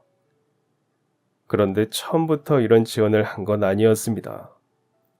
이런 일을 하게 된 데는 어떠한 계기가 있었죠. 그리고 그 계기는 저를 포함해 저희 가족, 제 아들의 인생까지 바꾸어 버렸습니다. 자식이 있는 분들이라면 다 아시겠지만 사업보다 자식 농사가 더 어려운 것 같습니다. 제게는 아들이 하나 있는데 이 녀석의 애는 참 좋은데 공부와 담을 쌓아서 전교 꼴등을 도맡아 했어요. 게다가 게임만 하루 종일 붙들고 있어 속이 타들어갔죠. 아들 민준이가 고등학교 2학년이 되던 해 성적표를 받아들고 한숨만 쉬던 날이 아직도 생생합니다. 전교 280등, 모의고사 등급은 전부 8, 9등급이었죠. 담임 선생님께서 착잡한 목소리로 진학상담은 차차 하시죠라고 말씀하시는데, 갈 대학이 없으니 진학상담이 의미가 없습니다로 들려 가슴이 무너져 내렸습니다. 하루는 새벽 2시에 게임하는 소리에 잠이 깼습니다. 방문을 열어보니 민준이가 게임 헤드셋을 쓰고 "야, 이번엔 진짜 잘했다" 하며 좋아하고 있더군요. 공부는 바닥인데 게임만 하는 자식이라니 어떤 부모가 반기겠습니까? 요즘이야 e스포츠라고 해서 세계적인 대회로도 게임을 한다지만 그때는 그저 오락거리일 뿐이었습니다. 처음엔 게임을 못하게 컴퓨터도 압수하고 게임할 수 있는 모든 기기를 뺏었습니다. 그런데 어떻게든 방법을 만들어 게임을 했고, 그럴 때 타일러도 보고 혼내도 받지만 도무지 말을 듣지 않았습니다. 혹시 학교에서 배우는 게 너무 어려워서 못 따라가는 건가 싶어 민준이의 수준에 맞춰 공부할 수 있도록 고액과의 선생도 붙여줬었습니다. 한 달에 200만 원이 넘는 돈이었지만 민준이는 수업 시간에 졸기 일수였고, 고액 과외였음에도 불구하고 선생님은 2달 만에 민준이를 포기해버렸습니다. 학업으로 인한 민준이와의 갈등은 점점 더 깊어졌습니다. 저는 답답한 마음에 민준이를 다그쳤고, 참다 못한 민준이는 제게 "아빠도 대학 안 나오지 않았냐?" 라는 말을 했죠. 이때 처음으로 민준이에게 감정적인 화를 냈던 것 같네요. 제가 배움이 짧다 보니 아들이 잘 배우기를 바랬습니다. 제 욕심을 채우려는 게 아니라 공부를 한 사람과 안 한 사람의 인생의 난이도를 알기 때문이었어요. 배운 사람은 확실히 수월하게 목표를 이루더라고요. 그래서 공부 얘기를 하는 건데 아들은 그 마음도 모르고 아빠도 대학 안 나오지 않았냐라는 말을 하니 속이 타들어갔습니다. 하지만 이 문제로 싸우니 착한 아들과 멀어지는 게 느껴졌어요. 민준이는 사춘기를 지날 때에도 제가 출근을 하면 현관으로 나와 저를 안아주며 아빠 조심히 다녀와 라고 인사를 해주던 아이였는데 이 모든 일상이 사라지고 있었거든요. 아내 또한 이 사실을 진지하게 고민하고 있었습니다. 결국 저희 부부는 민준이가 하고 싶은 일을 찾을 수 있도록 돕고 아이의 학업에 더 이상 관여하지 않기로 결정했어요. 학교에 잘 다니고 수업 시간에 졸지 않고 선생님들에게 예의 바르게 행동하면 하고 싶은 걸 할 수 있도록 지원해 주리라 약속했죠. 저희 부부가 이렇게 속이 상해도 버틸 수 있었던 건 딸 서연이 덕입니다. 서연이는 민준이보다 1살 어린 동생인데 서연이 얘기를 할 때는 입가에 절로 미소가 지어져요. 민준이는 서글서글하고 밝고 아들답지 않게 애교가 많아 예뻤지만 서연이는 똑똑하고 착하고 예의 바른 모습이 예뻤습니다. 서연이는 3살 때 이미 스스로 한글을 뗐고 지금처럼 영어 유치원 같은 데를 보낸 것도 아닌데 엄마가 틀어주는 영어 테이프만으로도 영어를 배웠습니다. 어떻게 우리 부부 사이에서 이렇게 똑똑한 아이가 나온 건지 신기할 따름이라며 서연이를 볼 때마다 감탄했죠. 서연이는 초등학교 1학년부터 6학년까지 줄곧 전교 1등을 놓치지 않았는데 공부만 잘하는 게 아니라 피아노 경연대회에서 상도 타고 미술 실력도 뛰어났습니다. 공부만 하느라 취미 하나 없는 아이로 크면 어떡하나 했는데 스스로 흥미거리를 찾는 게 어떤 면에서는 민준이보다 누나처럼 느껴지더라고요. 중학교 때는 더 대단했습니다. 영어, 수학 경시 대회는 물론이고 과학 전람회에서도 전국 대상을 받았고 그러면서도 교내 봉사 동아리 회장을 맡아서 독거노인 돕기 활동도 했습니다. 밤늦게까지 공부하는 모습이 안쓰러워서 그만하고 자 라고 하면 아빠, 저는 공부하는 게 즐거워요 라고 웃으며 대답하곤 했죠. 고등학교는 당연히 지역에서 제일 좋다는 명문고의 수석으로 입학했습니다. 입학식 날 교장 선생님께서 특별히 불러서 칭찬하시더군요. 이런 인재는 우리 학교 역사상 처음이라고요.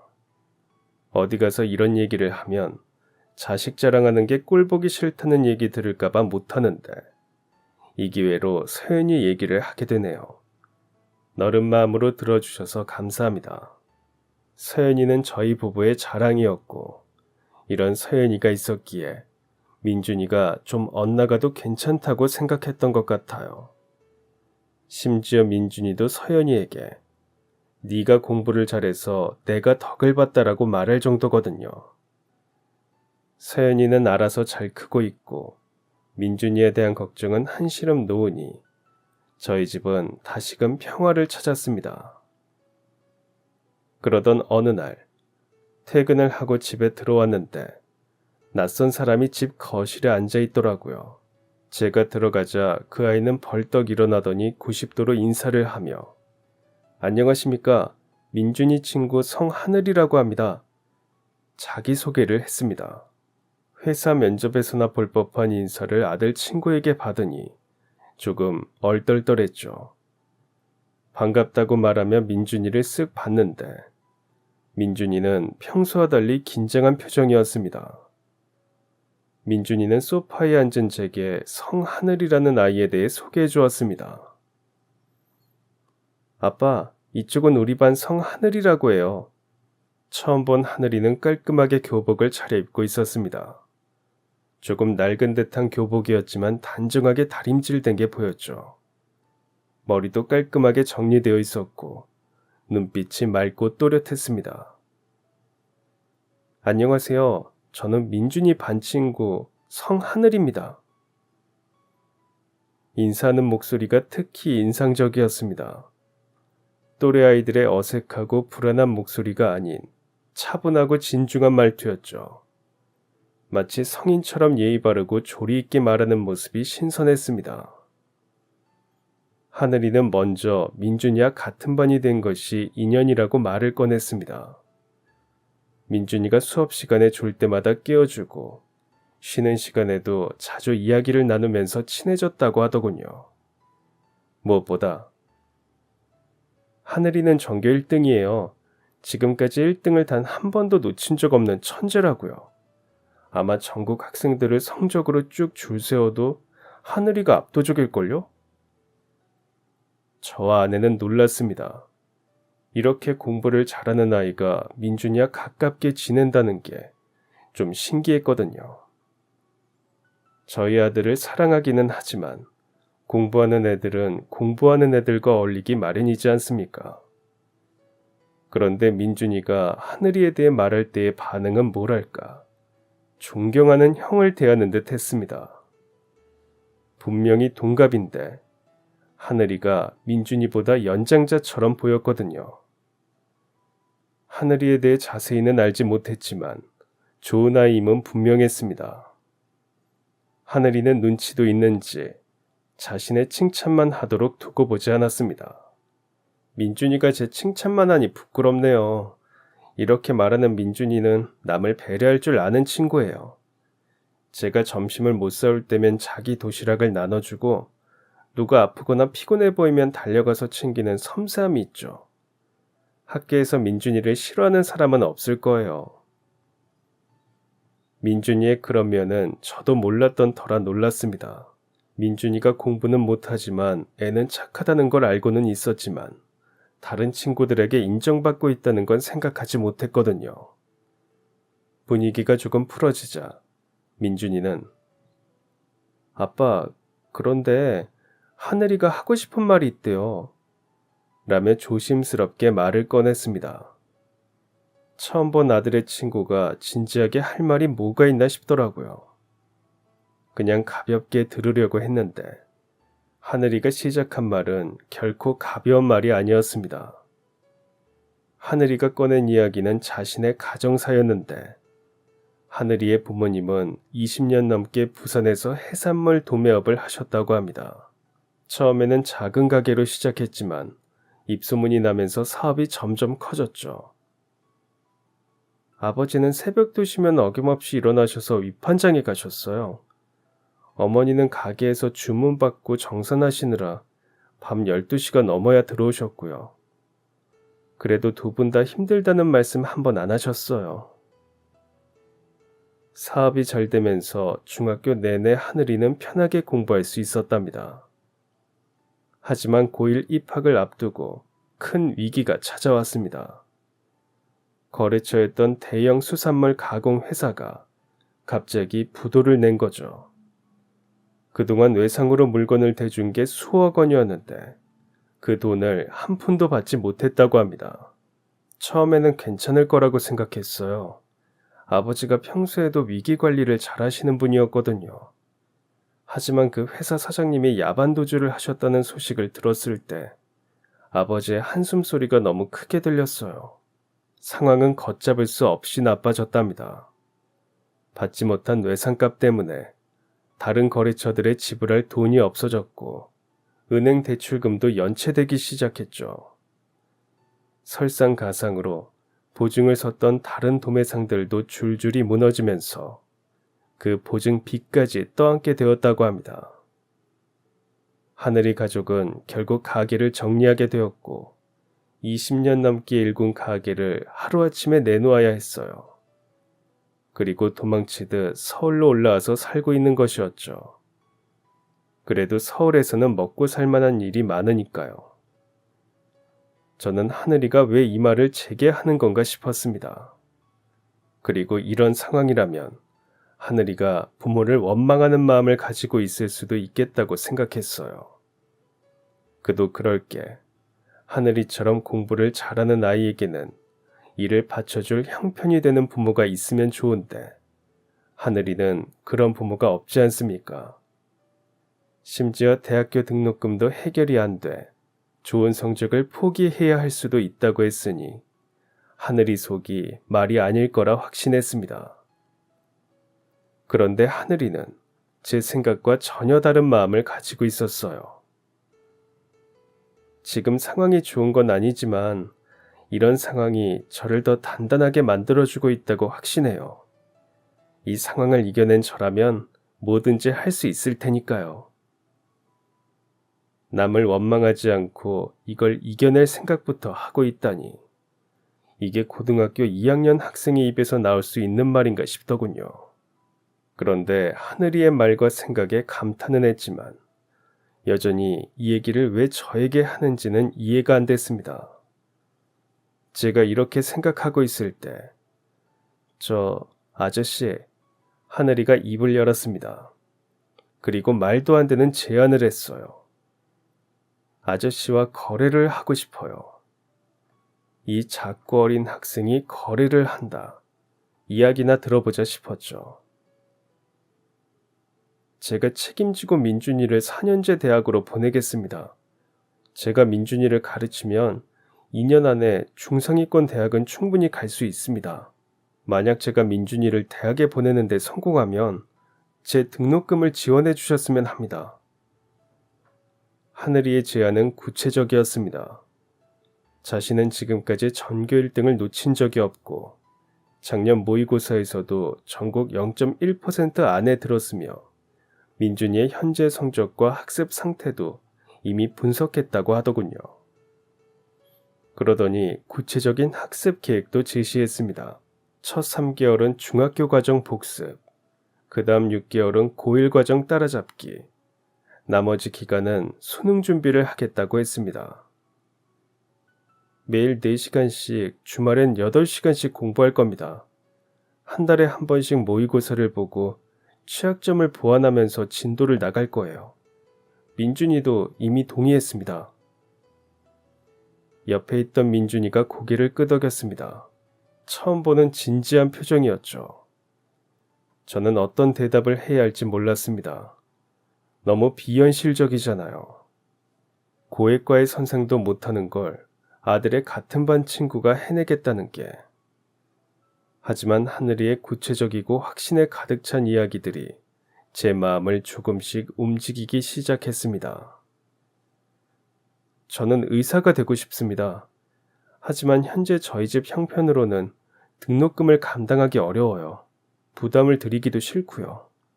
그래서 이런 제안을 드리는 겁니다. 제가 민준이의 인생을 책임지는 대신 아저씨가 제 꿈을 이루게 도와주시는 거죠. 마지막으로 하늘이는 이렇게 덧붙였습니다. 이걸 자선이 아닌 투자라고 생각해 주세요. 민준이가 합격하지 못하면 계약은 무효이니 아쉬울 게 없는 거래라고 생각합니다.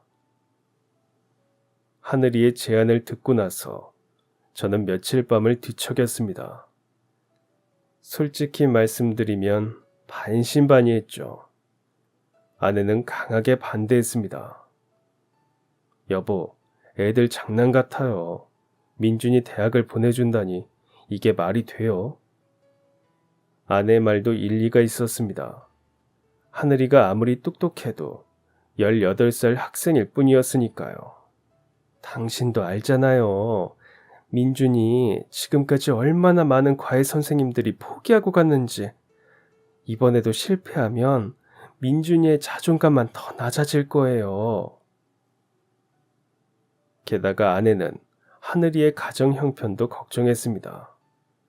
그의 부모님께서 아시면 뭐라고 하시겠어요? 자존심 상하실 거예요. 우리가 그런 제안을 받아들이는 것 자체가 그분들의 자존심을 건드리는 거예요. 하지만 저는 하늘이의 눈빛을 잊을 수가 없었습니다. 그 진중함과 결연함이 제 청년 시절과 너무 닮아 있었거든요. 저도 그때 누군가 기회를 줬더라면 하는 생각이 들었습니다. 여보, 난 이 제안을 받아들이고 싶어요. 우리 민준이한테는 마지막 기회가 될 수도 있고 하늘이한테는 인생의 첫 기회가 될 수도 있잖아요.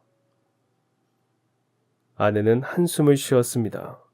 그래서 저는 제안을 했어요. 우선 한 달만 지켜보자고 말이죠. 하늘이가 정말로 민준이를 가르칠 수 있는지, 민준이가 정말로 변화할 수 있는지 확인해 보기로 했습니다. 한 달 동안 지켜보고 변화가 없으면 그때 그만두면 되잖아요. 우리가 잃을 건 없어요.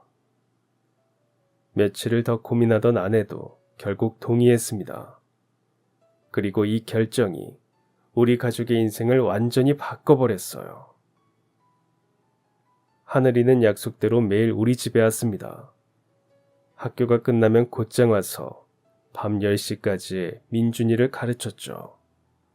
마치 전문가의 선생처럼 첫날부터 체계적이었습니다. 우선 민준이의 학습 수준을 정확히 파악해야 합니다. 하늘이는 중학교 1학년부터 고등학교까지의 기출문제를 가져왔습니다.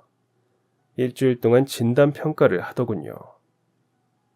진단평가 결과를 보면서 하늘이는 민준이의 수준을 꼼꼼히 분석했습니다. 수학은 중2 2차 방정식에서 막혔고 영어는 기초 문법이 부족해요. 과학은 물리 개념이 약하고 국어는 문학작품 이해력을 키워야 해요. 그리고는 놀라운 학습 계획표를 내놓았습니다. 과목별로 색깔을 다르게 표시하고 매일의 학습 목표를 상세히 적어 놓은 거죠. 심지어 민준이가 집중력이 떨어지는 시간대를 피해서 과목 배치를 했더군요. 가르치는 모습은 더 놀라웠습니다. 수학을 설명할 때는 게임 전략에 비유해서 설명했고, 과학은 영상을 활용했습니다. 영어는 민준이가 좋아하는 게임 영상을 보면서 공부하게 했죠. 지금까지 많은 선생님들이 민준이를 가르치는 모습을 봐왔지만, 이렇게 체계적으로 가르치는 사람은 하늘이가 처음이었습니다. 이 녀석은 공부를 가르치는 쪽으로 가도 대성하겠다는 게 느껴질 정도였어요. 특히 대단했던 건 끈기였습니다. 민준이가 아무리 졸려하고 힘들어해도 하늘이는 한 번도 포기하지 않았어요. 오늘 이거 하나만 더 하자. 네가 할 수 있다는 걸 보여줘라며 끝까지 민준이를 다독였죠. 가만히 보면 두 녀석이 동갑내기 친구가 맞나 싶을 정도로 하늘이는 아주 능숙하게 민준이를 대했습니다. 하늘이는 노트 정리하는 법, 문제 푸는 순서, 시험 보기 전 마인드 컨트롤하는 방법까지 자신의 공부 비결까지 전수해주면서 마치 자신의 모든 것을 쏟아붓는 것 같았습니다. 그런 모습을 보다 보면 참 미안한 마음이 들었어요. 저게 저 아이에게는 재산일 텐데 저걸 어찌 보면 경쟁자라 할 수 있는 친구에게 고스란히 주는 거지 않습니까?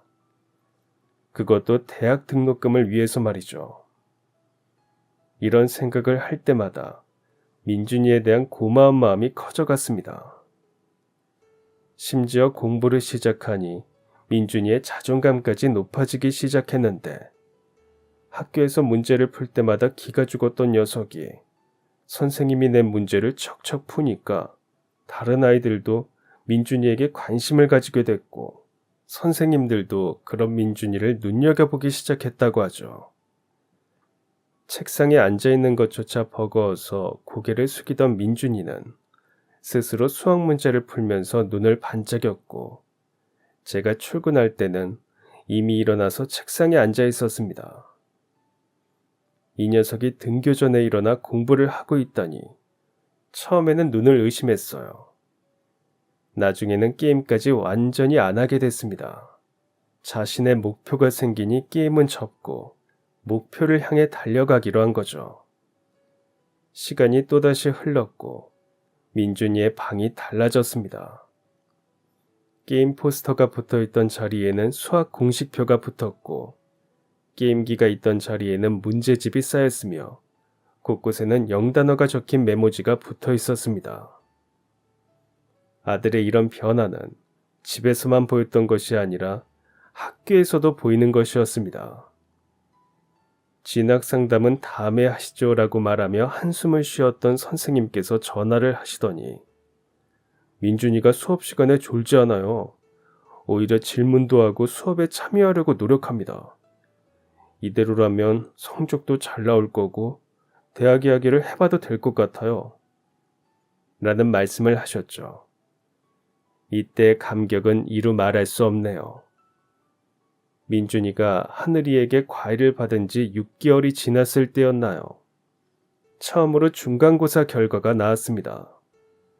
저는 민준이가 자랑스럽게 들고 온 성적표를 보고 깜짝 놀랐어요.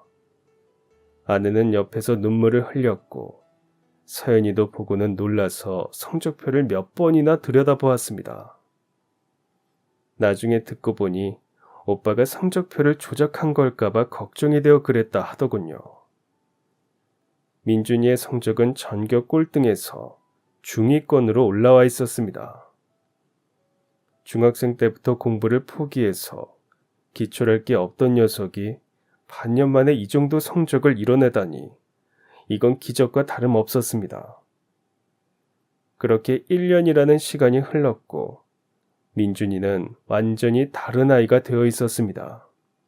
아침에 일어나는 것부터 공부하는 습관, 미래를 바라보는 눈빛까지 모든 게 달라졌죠. 특히 자신감이 생긴 게 가장 큰 변화였습니다. 무엇보다 기뻤던 건 민준이가 스스로 공부하는 방법을 터득했다는 거였습니다. 하늘이의 도움 없이도 학습 계획을 세우고 꾸준히 실천하는 모습을 보면서 이제 정말 우리 아들이 달라졌구나 싶었죠. 물론 가끔은 길을 잃고 헤매는 경우가 있어 하늘이의 도움이 필수적이었지만 민준이가 이 정도로 바뀐 것만으로도 저희 부부는 하늘이에게 엄청난 빚을 진 것이었습니다. 공부로 성공하지는 못하더라도 이렇게 무언가에 열심히 했던 경험은 민준이의 인생에 큰 도움이 될 테니까요. 또 한 번의 중간고사를 치렀고 담임 선생님의 전화를 받은 날 집안이 떠들썩했습니다. 280등에서 108등, 중상위권의 성적이었어요. 아내는 눈물을 흘리며 민준이를 끌어안았고 서연이는 오빠 대단해를 연신 외쳤습니다. 누군가는 고작 그 정도 성적 가지고 오버한다라고 할 수 있지만 민준이가 얼마나 노력을 했는지 아는 저희 가족에게 이런 성과는 올림픽 메달만큼 값진 것이었어요. 그날 저녁 식탁에는 민준이가 좋아하는 음식들로 가득했습니다. 등갈비, 새우튀김, 떡볶이, 평소 건강을 걱정하며 자제하라던 콜라도 허락했죠. 서연이는 오빠를 위해서 케이크까지 손수 준비해 주었습니다. 그렇게 행복한 저녁 식사를 준비했는데 하늘이가 도착했어요.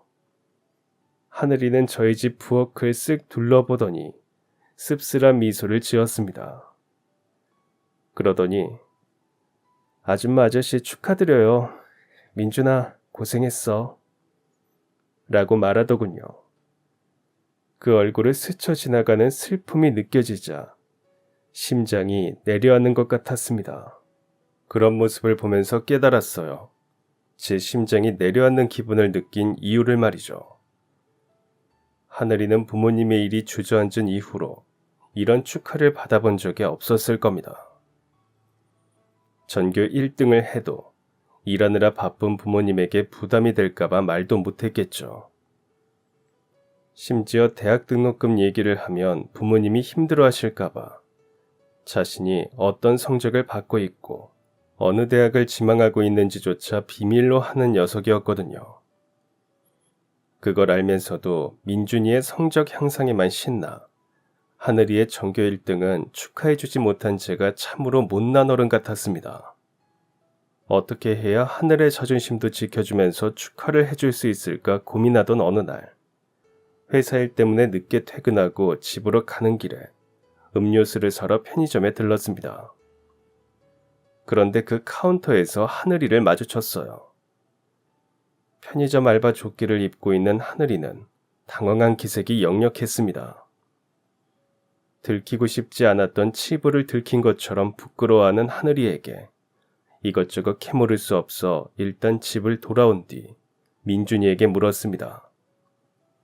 그리고 하늘이가 여러 아르바이트를 하고 있다는 것을 알게 되었죠.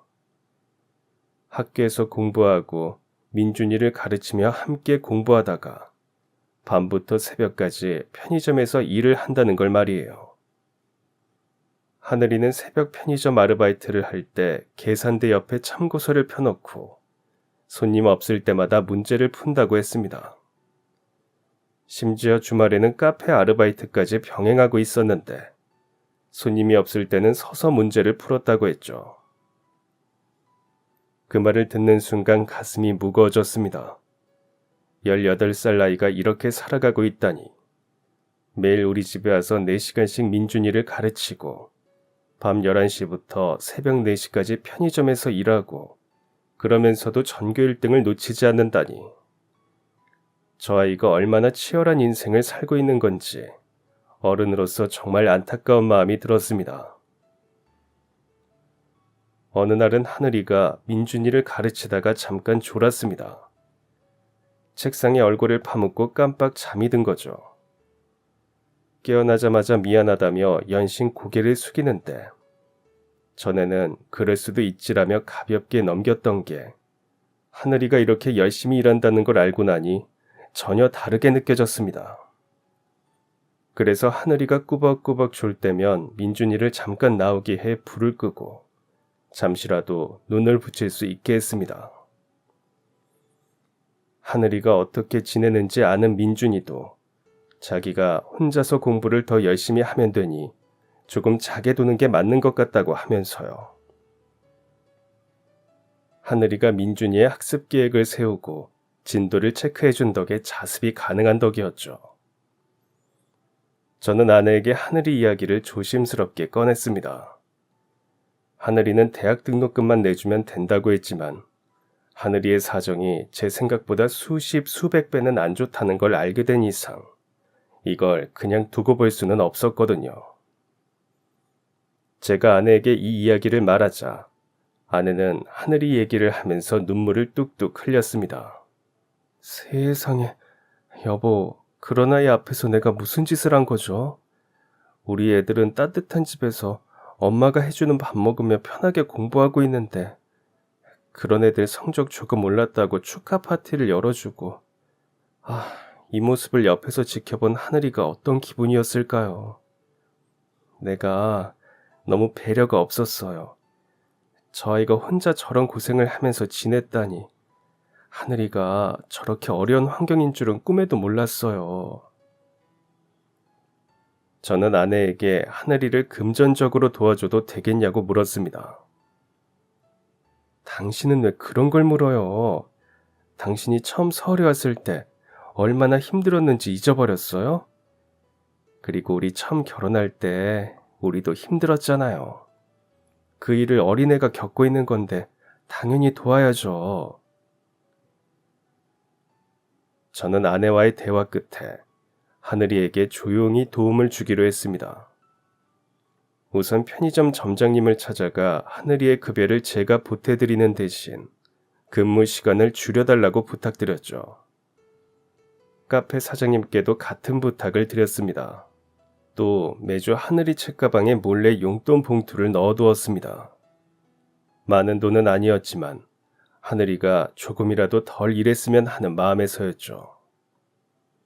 그리고 편의점 아르바이트를 가서 먹으라고 과일을 마치고 나갈 때 도시락을 싸줬습니다. 하늘이는 미안해하면서도 불편해했지만 아내의 부탁 아닌 부탁에 마지못해 도시락을 들고 나갔어요.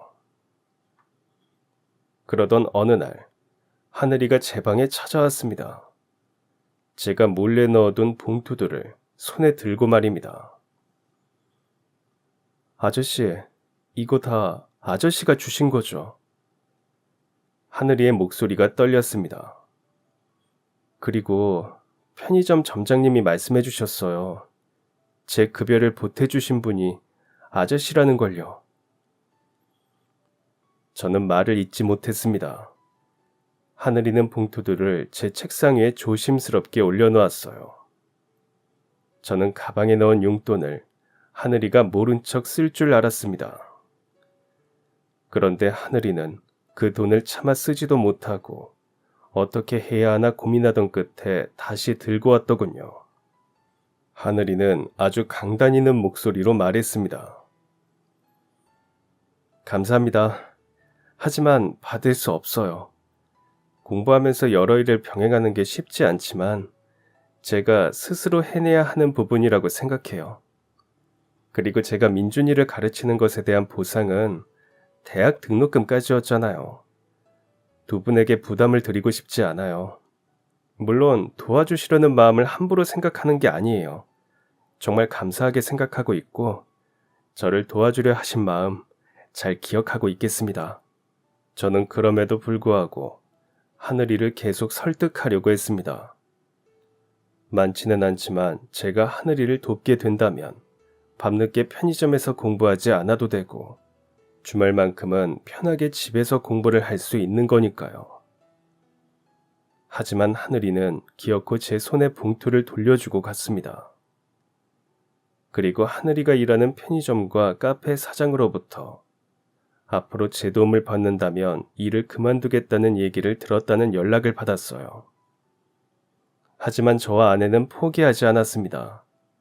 다른 방법을 찾았고 교묘한 방법으로 하늘이를 돕기 시작했어요. 민준이의 도시락은 실수로 많이 싸서 보내고 간식도 우연히 사두었다가 하늘이와 함께 나누도록 했습니다. 특히 날씨가 안 좋아도 밤늦은 시간 대중교통을 타는 걸 고집하는 하늘이를 위해 택시를 불러 태워 보냈습니다. 극구 거절했지만 내가 잠깐 나가려고 택시를 불렀는데 나는 나갈 일이 사라졌고 택시비는 이미 지불해서 어쩔 수 없이 돈은 낸 상황이라고 말했죠. 그리고 저희가 한 건 하늘이와의 심리적인 거리를 가깝게 하는 거였습니다. 처음에 하늘이는 우리 집에서 밥을 먹는 것도 불편해했습니다. 아내가 아무리 밥 먹고 가라라고 해도 집에서 먹기로 했어요 라며 정중히 거절했죠. 하늘이가 도움을 거절하는 게 아무래도 저희가 불편해서인 것 같았기에 하늘이와 가까워질 수 있도록 노력했습니다. 이 얘기를 민준이에게 했더니 민준이도 저희와 같은 생각을 하고 있더군요. 나는 하늘이랑 더 친해지고 싶은데 그 녀석은 영 나를 마음에 들어하지 않는 건지 모르겠는데 항상 나를 피하는 것 같고 곁을 안 줘. 하늘이한테 고마운 것도 있고 하늘이랑 형제처럼 지내고 싶은데. 저희 가족은 일명 하늘이와 친해지기 프로젝트를 시작했습니다. 특히 민준이의 역할이 컸는데 하늘이가 곁을 안 줘서 눈치를 보던 민준이가 철판을 깔고 하늘이에게 친한 척을 하기 시작했어요. 네가 내 성적을 올려줬으니까 너는 내 선생님이야. 그런데 선생님이라고 하는 건 좀 그렇잖아. 그렇다고 친구가 성적 오르는데 도움을 줬다는 것도 좀 웃기고. 그냥 차라리 형제라고 하는 건 어떠냐? 응? 하늘이는 민준이의 이런 말을 어색해했지만 민준이와 더불어 저와 아내도 그래, 우리보다 민준이를 더 오랫동안 보는데 서연이보다 하늘이가 더 형제 같을걸? 그리고 너네 워낙 닮아서 어디 가면 형제라고 볼 거야. 이렇게 말을 하니 하늘이도 조금씩 마음을 열어가는 게 보였습니다. 어느 날부터 공부가 길어질 때면 저녁을 같이 먹기 시작했고 주말에는 점심도 함께였죠. 처음에는 어색하게 웃었지만 이제는 밝게 웃으면서 편안해했습니다. 하늘이가 김치찌개가 맛있네요. 한 그릇 더 먹어도 되나요? 라고 말했을 때 아내와 저는 눈을 마주치며 씩 웃었습니다. 하늘이가 이제야 저희를 가족처럼 여겨주는 것 같아서요. 민준이는 더 적극적이었습니다. 하늘이가 늦게까지 공부를 가르쳐주면 억지로 붙잡았죠. 이렇게 늦었는데 어떻게 가? 오늘은 아르바이트도 안 가잖아. 우리 집에서 자고 내일 아침 먹고 같이 학교 가자. 처음엔 극구 거절하던 하늘이도 점점 민준이의 마음을 받아들이기 시작했습니다. 민준이 방에 2층 침대가 들어온 건 그즈음이었죠. 주말이면 두 사람이 머리를 식힐 겸 함께 게임을 하는 모습도 보였습니다. 하늘이가 30분만 하자고 하면 민준이가 알았어. 그 대신 오늘은 여기서 자. 라고 약속을 받아내곤 했죠. 서연이도 하늘이를 좋아했습니다. 우리 오빠를 공부하게 만들다니 하늘 오빠는 정말 대단한 것 같아요. 그리고 고마워요. 오빠가 없었으면 엄마 아빠는 민준이 오빠 때문에 계속 속상해했을 거예요. 이렇게 말하며 하늘이를 친오빠처럼 따랐죠. 자기 고민 상담도 민준이에게는 안 하면서 하늘이에게는 쪼르르 달려가 털어놓고는 했습니다. 하늘이는 민준이에게는 든든한 형제가, 서연이에게는 포근한 오빠가, 저와 아내에게는 또 다른 아들이 되었습니다. 그리고 하늘이의 부모님과도 교류를 하기 시작했죠. 하늘이의 부모님은 형편이 어려워지기는 했지만 원래 부지런한 분들이셔서 그런지 일도 착실히 하시고 긍정적이고 밝은 분들이셨습니다. 하늘이의 그 자신감과 강단 있는 모습이 어디에서 왔나 했는데 부모님이더라고요. 저는 하늘이의 부모님에게 하늘이와의 거래 내용을 말씀드렸습니다. 많이 놀라셨죠. 저는 자존심 상해하실까봐 걱정도 됐습니다. 하지만 두 분은 자존심 상해하기보다 오히려 제게 고맙다는 말을 전하셨어요. 부모가 해야 하는 일을 사장님이 해주셔서 감사합니다. 우리 아들이 진로나 대학 등록금 문제를 저희한테 털어놓지 못했다는 게 부모로서 서글픈 일이지만 스스로 방법을 찾았다는 게 대견하기도 하네요. 저희 형편이 나아지면 꼭 은혜 갚겠습니다.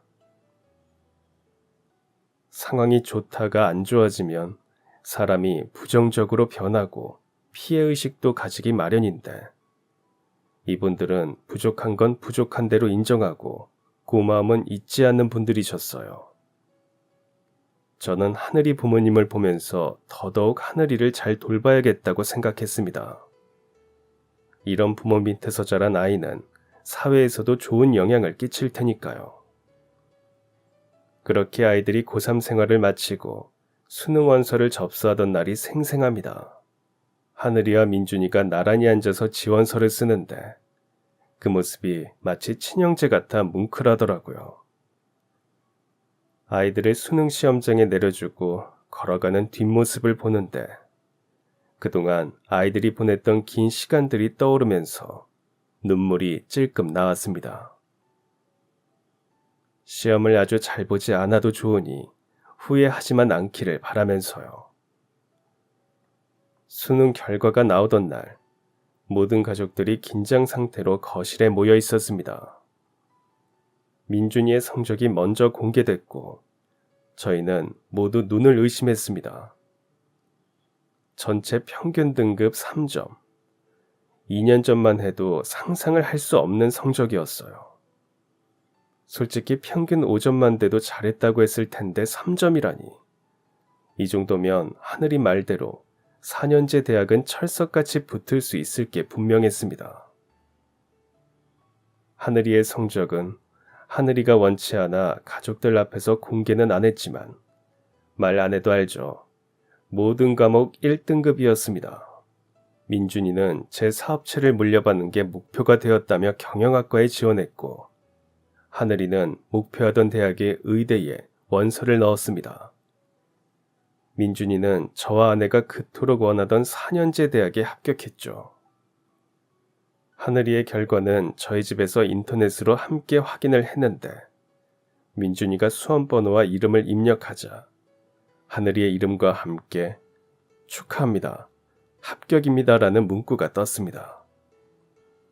하늘이는 화면을 한참 동안 바라보더니 의자에 쓰러지듯 주저앉았고, 저는 하늘아 해냈구나라고 외치며 하늘이를 끌어안았습니다. 그리고 처음으로 저희 앞에서 크게 울었어요. 그 울음을 듣는데 마냥 기뻐할 수 없었습니다. 그 울음소리 안에 하늘이가 겪었던 모든 일들이 담겨 있었으니까요. 저는 그런 하늘이를 두고 서재로가 봉투를 가지고 나왔습니다. 민준이가 대학에 붙지 않아도 주려고 마음먹었던 하늘이의 대학 등록금이었죠. 하늘아, 이제는 내 차례다. 약속한 대로 네 등록금은 내가 책임지마.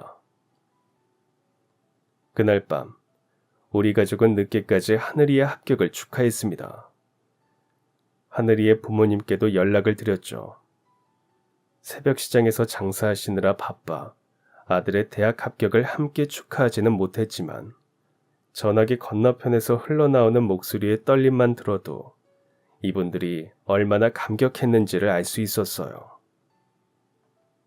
그렇게 하늘이의 대학 생활이 시작되었고, 하늘이가 2학년이 되던 해, 저희 서연이가 같은 학교 1학년으로 입학하게 되었습니다. 저는 미팅차 외근을 나왔다가 서연이를 서프라이즈로 보러 가기로 했죠. 그런데 서연이가 카페에서 익숙한 사람과 함께 나오더라고요. 다름 아닌 하늘이었습니다. 하늘이가 서연이의 가방을 들어주고 있었는데 두 아이가 워낙 남매처럼 지냈다고는 하지만 분위기가 묘했습니다. 오빠 동생 사이가 아니라 남자 여자 사이에서 흐르는 그런 묘한 분위기가 흘렀던 거죠. 이게 눈에 한번 보이니 하늘이와 서연이가 함께 있는 모습이 자꾸 눈에 밟히기 시작했습니다. 서점에서 책을 고르는 모습, 도서관에서 함께 공부하는 모습, 버스 정류장에서 나란히 서 있는 모습. 둘 사이에 뭔가가 있다는 걸 알아차리는 데는 얼마 걸리지 않았고, 저와 똑같이 눈치를 챈 아내는 여보, 우리 모른 척 해줍시다. 아이들이 편하게 만날 수 있게요. 라고 말했습니다. 아무래도 하늘이 입장에서는 서연이를 만나는 게 눈치 보일 수 있으니까요. 저도 동의했습니다. 그리고 속으로는 하늘이와 서연이가 잘 됐으면 하는 마음도 있었어요. 하늘이는 이미 우리 가족이나 다름없었고 무엇보다 서연이를 향한 그의 눈빛이 참 따뜻해 보였거든요. 하늘이가 어떤 녀석인지는 제가 누구보다 잘 알고 있고 말이죠. 그렇게 속절없이 시간은 흘렀고 하늘이의 의대 졸업식 날이 밝았습니다.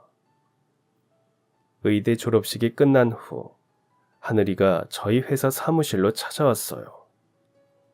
생전 여기로 온 적이 없는 애였는데 무슨 일인가 싶었죠. 그런데 하늘이의 행동이 전과 다르게 이상했습니다. 유독 긴장한 모습으로 안절부절 못하고 있었거든요. 저는 하늘이에게 앉으라고 말했고 하늘이의 모습을 지켜보고 있었습니다. 그래. 무슨 말을 하려고? 하늘이는 크게 숨을 들이마시더니 그러니까 서연이랑 라는 말을 꺼냈어요. 순간 웃음이 터져나왔고 하늘이는 당황하며 제 눈치를 살폈습니다. 저는 말했어요. 으이그, 이미 알고 있다. 너희 둘이 사귄다는 거 다 알고 있었어. 서연이가 1학년이었을 때부터 말이다. 하늘이의 얼굴이 새빨개졌습니다. 손이 더 심하게 떨리더군요. 그래서 오늘은 뭐하러 왔나? 하늘이가 깊게 숨을 들이쉬었습니다. 아저씨, 제가 서연이와 결혼하고 싶습니다. 말을 꺼내는 순간 하늘이의 목소리가 떨렸습니다. 전에 없이 불안해 보이는 모습이었죠. 지금 전공의 과정이라 아직 넉넉하진 않지만 열심히 해서 서연이 행복하게 해주겠습니다. 오래 만난 만큼 서연이를 오래 기다리게 하고 싶지 않아요. 저는 잠시 하늘이를 바라보았습니다. 처음 우리 집에 왔을 때의 18살 소년이 어느새 의사가 되어 제 앞에서 떨리는 목소리로 제 딸과의 결혼을 이야기하고 있었죠. 벌벌 떨리면서도 목소리만큼은 강단 있는 게 과거의 그때와 다름없다는 생각이 들었습니다. 저는 두 사람의 결혼을 허락했고 아내와 하늘이의 부모님 모두 두 사람의 결혼을 축복했어요. 그 와중에 눈치 없게 아무것도 몰랐던 민준이만 충격을 받았죠. 하늘이의 부모님은 그동안 열심히 일한 덕에 빚도 갚고 다시 가게를 운영하게 되었습니다. 모든 게 잘 풀렸죠. 이게 행복이구나 싶었습니다. 하늘이를 저희 가족으로 받아들이고 사랑하는 서연이와 하늘이의 결혼식이 밝았습니다. 저는 예식장 밖에서 서연이의 손을 잡고 입장을 기다리고 있었는데 마음이 참 뭉클하더라고요. 제 딸의 행복한 미소를 보니 눈시울이 붉어졌습니다. 저는 결혼식에서 축사를 하게 되었는데 그때 제 축사 중 일부를 적어볼까 합니다. 7년 전 한 소년이 제 집을 찾아왔습니다. 전교 1등인 그 아이는 제 아들을 가르쳐 주겠다며 자신의 등록금을 지원해 달라고 했죠. 그 당돌했던 아이는 아무도 못했던 일을 해내고야 말았습니다. 우리 가족에게 더 큰 선물을 주었습니다. 아들에겐 인생의 멘토가 되어주었고 저희 부부에겐 든든한 아들이 되어주었죠. 그리고 이제는 제 딸의 평생의 동반자가 되어주려 하네요. 처음에는 그저 투자라고 생각했던 것이 이제는 제 인생 최고의 축복이 되었다는 것이 그저 놀랍기만 합니다. 사이가 될 하늘이에게 말하고 싶습니다. 네가 우리 집에 찾아온 그날 네 눈빛에서 봤던 그 진심과 결단력을 잊지 않았으면 좋겠다. 그리고 우리 서연이를 끝까지 사랑해 주기를 바란다. 축사를 마치고 단상에서 내려오는데 하늘이와 서연이가 눈물을 흘리고 있었습니다. 민준이도 울고 있었고 하늘이 부모님도 눈시울을 붉히고 계셨죠. 그날 그 모습을 보면서 다시 한번 확신했습니다. 하늘이와의 첫 만남에 내린 결정이 제 인생 최고의 투자였다는 것을요. 저는 요즘 하늘이가 근무하는 대학병원에서 정기 검진을 받습니다. 인정받는 의사가 되어 얼마나 뿌듯한지 몰라요. 또 서연이와의 결혼 생활도 행복해 보입니다. 둘 다 바쁜 와중에도 서로를 챙기는 모습을 보면 제가 다 뿌듯해집니다. 특히 하늘이가 서연이를 대하는 태도는 여전히 처음 만났을 때처럼 진중하고 다정해요. 민준이도 이제는 제 회사를 이어받아 운영할 준비를 하고 있습니다. 이제는 은퇴를 해도 되지 않을까 싶을 정도로 민준이의 능력은 날이 갈수록 성공하고 있죠. 하늘이는 저처럼 꿈은 있지만 형편이 어려운 학생들을 돕고 싶어요라며 장학재단까지 만들었고 자신과 같은 처지의 많은 아이들을 돕고 있습니다. 그리고 항상 이렇게 말해줘요. 아버님이 안 계셨더라면 제가 이렇게 많은 학생들을 돕는 일은 불가능했을 거예요. 라고 말이죠. 지금까지 제 긴 이야기를 들어주셔서 감사합니다. 모두 행복하고 건강하세요. 그럼 지금까지 사연 들어주셔서 감사합니다. 사연이 재밌으셨다면 구독과 좋아요 부탁드려요. 감사합니다. 안녕히 계세요.